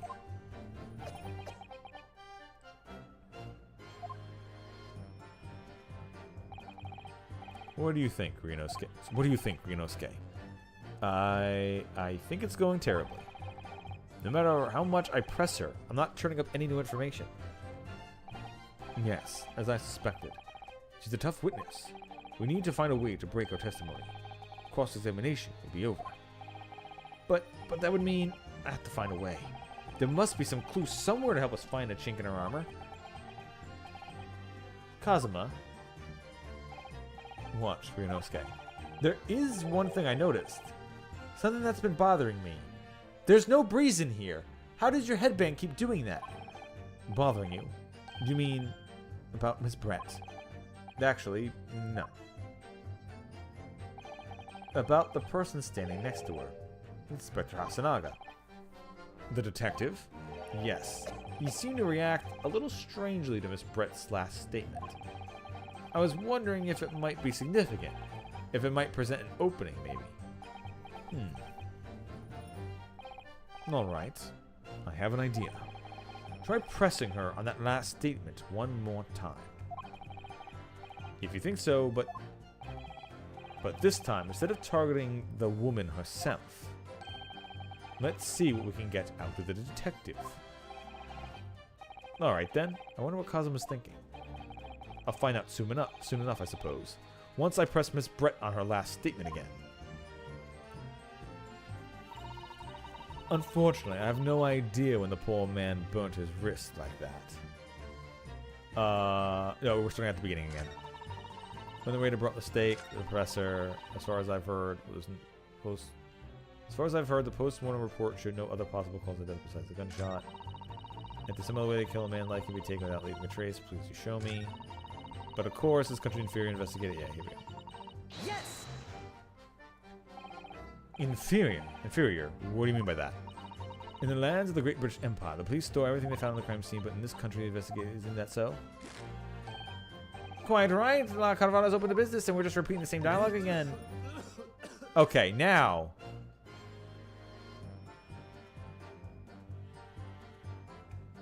how do I can't press again. Exactly, which means that even if the investigation takes a different direction, vital evidence may be lost. Yeah, okay, there it is. Yes, there it is again. The one part I gotta remember is when I think I should be jumping on it, just gotta remember that the game needs to just get there. I have to wait on the game's terms to do a thing. The detective's reaction is just the same as before. Why? Up until now, the detective has been in the stand with Miss Brett as her interpreter. But things are very different now. For this testimony, the detective is just listening to what the Englishwoman has to say. This could be a golden opportunity. What do you mean? When people are actually testifying, they're usually very careful not to let anything slip. However, when they're listening to someone else speak, you find they very often let their guard down. You're right. Look at him. He's lost his own thoughts. It's time to pursue the man in his train of thought. Sorry? Pursue? I'll explain how to do it now. Ryunosuke. It's all to do with the witness marker. What marker? At the moment, we're focused on Miss Brett, who's the person actually making in the current statement. But by moving the marker left and right, with left and right on the D-pad, you can turn your attention to other people on the stand. While you're looking at the other witnesses, you'll be able to pursue them with A. If you can catch the person at just the right time, you might uncover some new information to pursue. Oh great, we're gonna make pressing the witness last 10 times longer. If you ever notice a strange atmosphere amongst the people in the stand, take a good look around. Alright, they'll have a unique animation when it happens. I assume they won't have the little dialogue bubble above their head though. Alright then. So first I should move the marker across with left and right and focus on the detective. Then pursue him with A. Let's see what's on his mind. Here we go. Exactly, which means that even if the investigation takes a different direction, vital evidence may be lost. I can't move. There we go. Excuse me. Yeah, what's the meaning of this?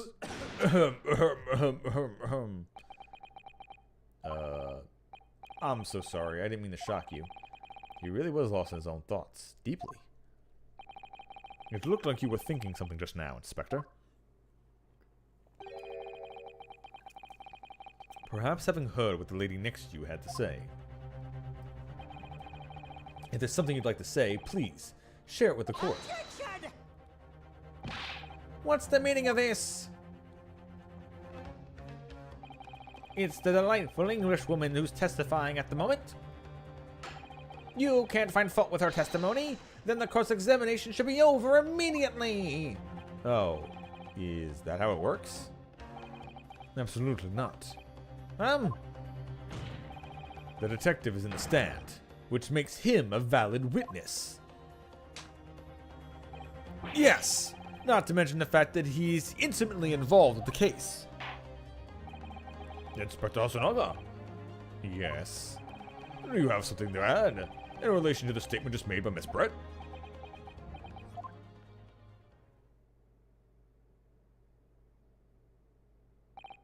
Well, yes. If you don't mind, I would like to speak.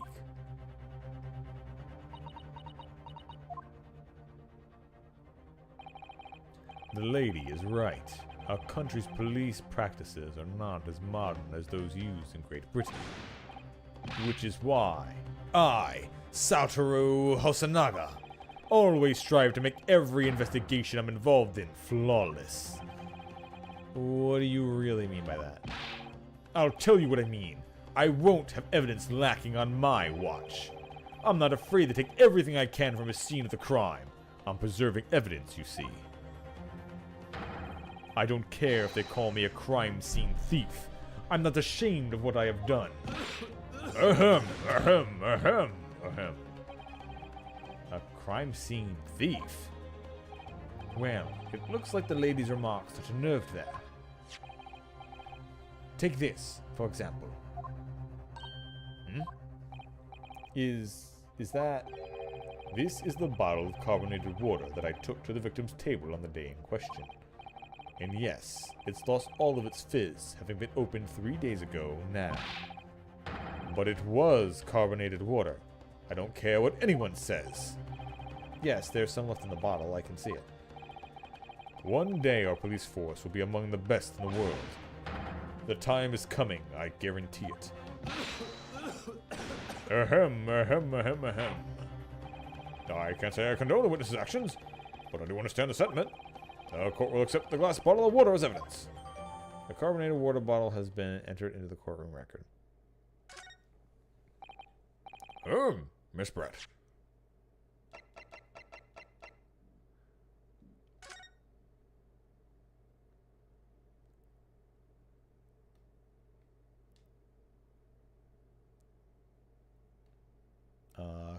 Alright, well, anyway. I'm trying to get it to focus on the label, but I can't get it to stand straight up. The label's written in a foreign language that I don't recognize. Do you know what it says, Kazuma? I think it's French.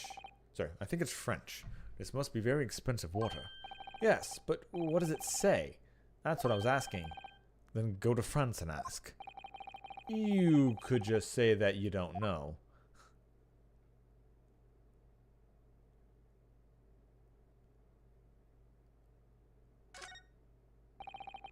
I can't find anything out of place.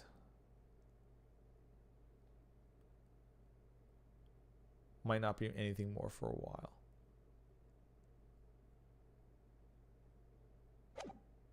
Oh, no, shit.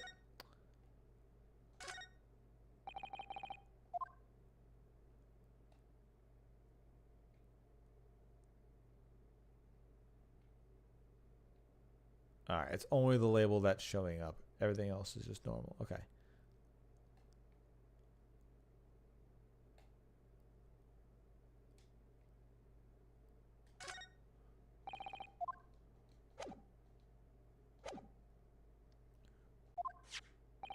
Can you confirm this indeed the bottle from which you drank the day of the victim's death? Yes, it was that bottle. What was that about? She seemed to avert her eyes when she answered the judge's question. Very well. Counsel, you may resume the cross-examination. Then the inspector will kindly control his fervor. Ahem. Unfortunately, I have no idea when the poor man burnt his wrist like that. When the waiter brought my steak, the professor and I raised our glasses in a toast.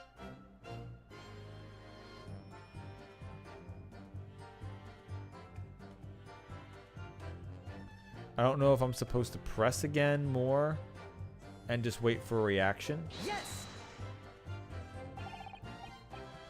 As you test out if we drink carbonated water, right? Those smooth to drink water at the time. Okay. Okay, we are focused on him. All right. Exactly as you say, sir. Although, whether or not the professor actually drank any of the water when I delivered the steak onto the table, I'm afraid I don't remember that. Damn you. Ah, I heard English in the court. It means bless you. Well, it means the exact opposite. Excuse me. What do you make of that, Inspector Hasanaga? Ahem, ahem. I'm talking about the last statement. Ahem, ahem, ahem, ahem. What I mean is, does anything strike you as ahem, ahem, ahem, ahem, ahem? This is hopeless. No matter how hard I try, I just can't get past that cough. I don't think you need to push it, Rinosuke. Give him some time. Yeah, alright. I'll leave it for now.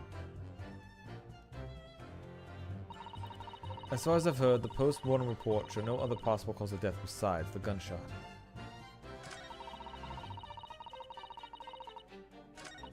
Okay, I can bounce back. Alright. So...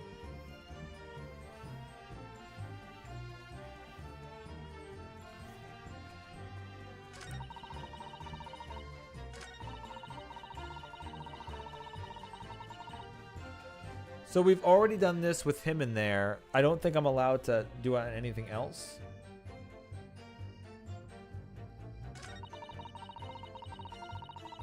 I don't think I'm supposed to show...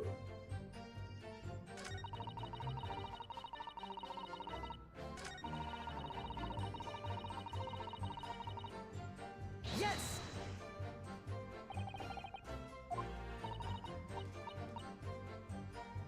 Excuse me. He's just gonna cough forever? Yeah, okay. Alright, so I guess I'll just have to go through this one more time, maybe? Yeah, don't push. Alright. I guess we'll just hit the end, and then it'll give me like an... New evidence. Excellent work, Ryunosuke. I never even thought of presuming another witness over the current witness's statements. That was a great idea of yours, Kazuma. Well, it was all thanks to you noticing that detective had to react strangely to what the lady had said. I never guessed that he had all the bubbling away underneath the surface. To be honest, you keep surprising me at every turn. Sorry? No, never mind. We now know that Dr. Wilson was killed at around the time the steak was brought to his table. And by some means, he left no physical trace on his body. If we could just demonstrate how it was done. Well, I do have one idea about that. About how the professor was killed. Maybe I should just present the evidence and see what happens?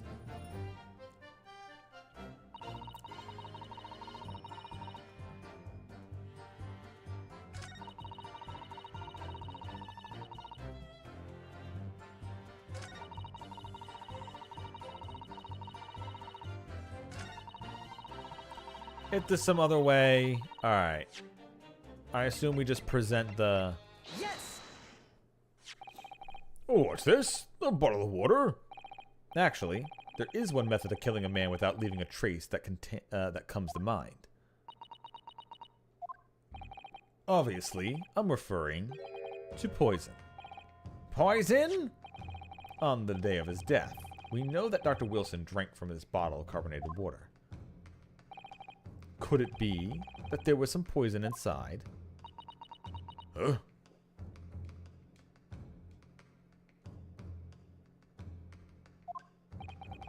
Could it be that the professor actually died after taking a sip from his glass?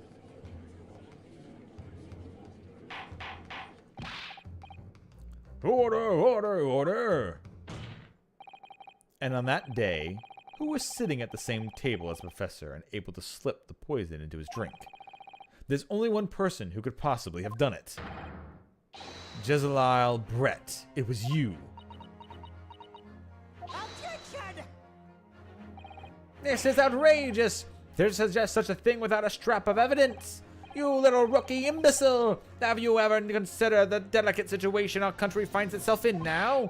Have you forgotten that we have only just signed an accord of friendship with the British Empire? Have you even the vaguest inkling that your rash accusations could jeopardize the entire treaty? Objection! This is not a political arena. This is a trial to determine one's individual guilt with respect to one crime. What? The fact that this woman is British makes no difference. We are here to determine the truth. Grr. Ahem, if I may. I will silence you forever for this disgraceful... Shut up! It is you who should be silent. Of course. Dear lady! Where did that come from? She just snapped. I'm afraid I may have spoken unfairly before. I offer my most humble apologies. Oh, I'm sorry, my lady. Oh, what are you referring? I described your police force as inferior. But no matter how inferior they may be, you still investigated this particular point thoroughly, I believe. The bottle, I mean, Inspector, and whether it contained poison or not. Of course. You did? Have you forgotten what my guiding principle is already? I strive for a flawless investigation, except when I personally fuck it up and tell people not to testify properly during the investigation. I don't believe it. Naturally, we tested the inside of the bottle and its contents. And? What did you find, Inspector? I ordered tests for every toxin that's available in this country at a present time. We could find no trace of poison of any description in the bottle of carbonated water, Your Excellency. What? Are you sure? The tests were meticulously carried out by the chief coroner himself. No. No. That's why he's coughing blood. He drank it all himself. He drank all the poison himself, and that's why he's coughing up blood. He's hiding it. I'm very grateful to all you Japanese. You successfully established my complete innocence in this horrid affair. Thank you. But of course, dear lady, the pleasure was all ours. I was so sure. This cannot be right. Everything falls into place if he was poisoned. Thank you, Counsel. I think that cross-examination has clarified everything. The prosecution has asserted a shot to the chest from this gun is the only conceivable cause of death. Furthermore, the accused, who by his own admission was holding this weapon, is the only possible culprit. I'm done for. The court wishes to apologize for the great inconvenience this has caused you, Miss Brett. Oh no. I'm just glad the matter is resolved. Before proceeding, I must ask the counsel for the defense. Do you have any further new evidence to present the court at this point? Kazuma? I'm sorry, Ryunosuke. I have nothing more. Well, if you'll excuse me now, I really must be leaving. Objection. Hold it! The guys? Yeah, there she is. Assistant or daughter, whatever the fuck she is. Please wait. Huh? Isn't that... What's the meaning of this? Forgive me for intruding on the court proceedings, Your Excellency. Susato Mikatoba, judicial assistant to the defense. Mikatoba? In my darkest hour, with nowhere left to go, appeared Mia, appeared like a bolt of lightning. And in her hand, she carried a small package, wrapped in a furoshiki cloth.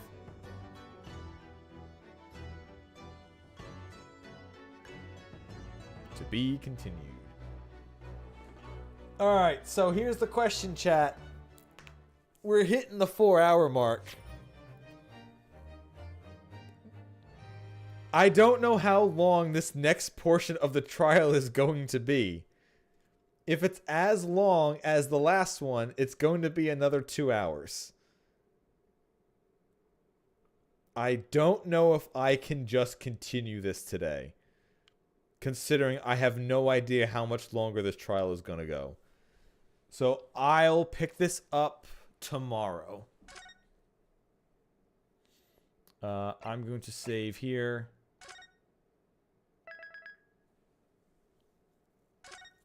I don't really want to cut it the first trial before it ends, but yeah, they made the first trial here as long as a regular trial of the base game. There wasn't just like a 20-30 minute tutorial and then pushed you out. So I'll be streaming this again tomorrow. However, I will be doing it earlier during the day, since my normal stream time is occupied. So I'll probably be starting much earlier tomorrow than I did today. Probably maybe, honestly, I might be starting like 6 hours earlier maybe. So I'll be doing it around the afternoon my time. So that would be about probably like 1 or 2 p.m. Eastern time, Eastern US is when I'll probably be doing it. So I'll be finishing that and the rest of this trial, and we'll get all that finished off. But I will have to save it for tomorrow during the day, since it is hitting almost 4 hours, and it's probably going to be, like I said, another 2 hours to go, or another hour and a half to go, if they're cutting the game into certain parts. Because so far, to me, it's got to be they show the poison, there's no poison in the bottle, then we test the glass has the poison in it probably, which is why she hit it. And then the fact that they had to move the position of the deceased or something. I have no idea. Anyway, so hopefully this isn't like a 30-minute thing that would have been finished and I get turned on top of my head. But I'll save this for tomorrow. I'll be doing it earlier. We'll continue this case, and we'll probably start the minutia leading up to the next case as well. Anyway, thank you for watching, everybody. This is me playing my first actual Ace Attorney game. I have seen the original 3. But this is my first time playing one, and I'm enjoying it as much as I always do.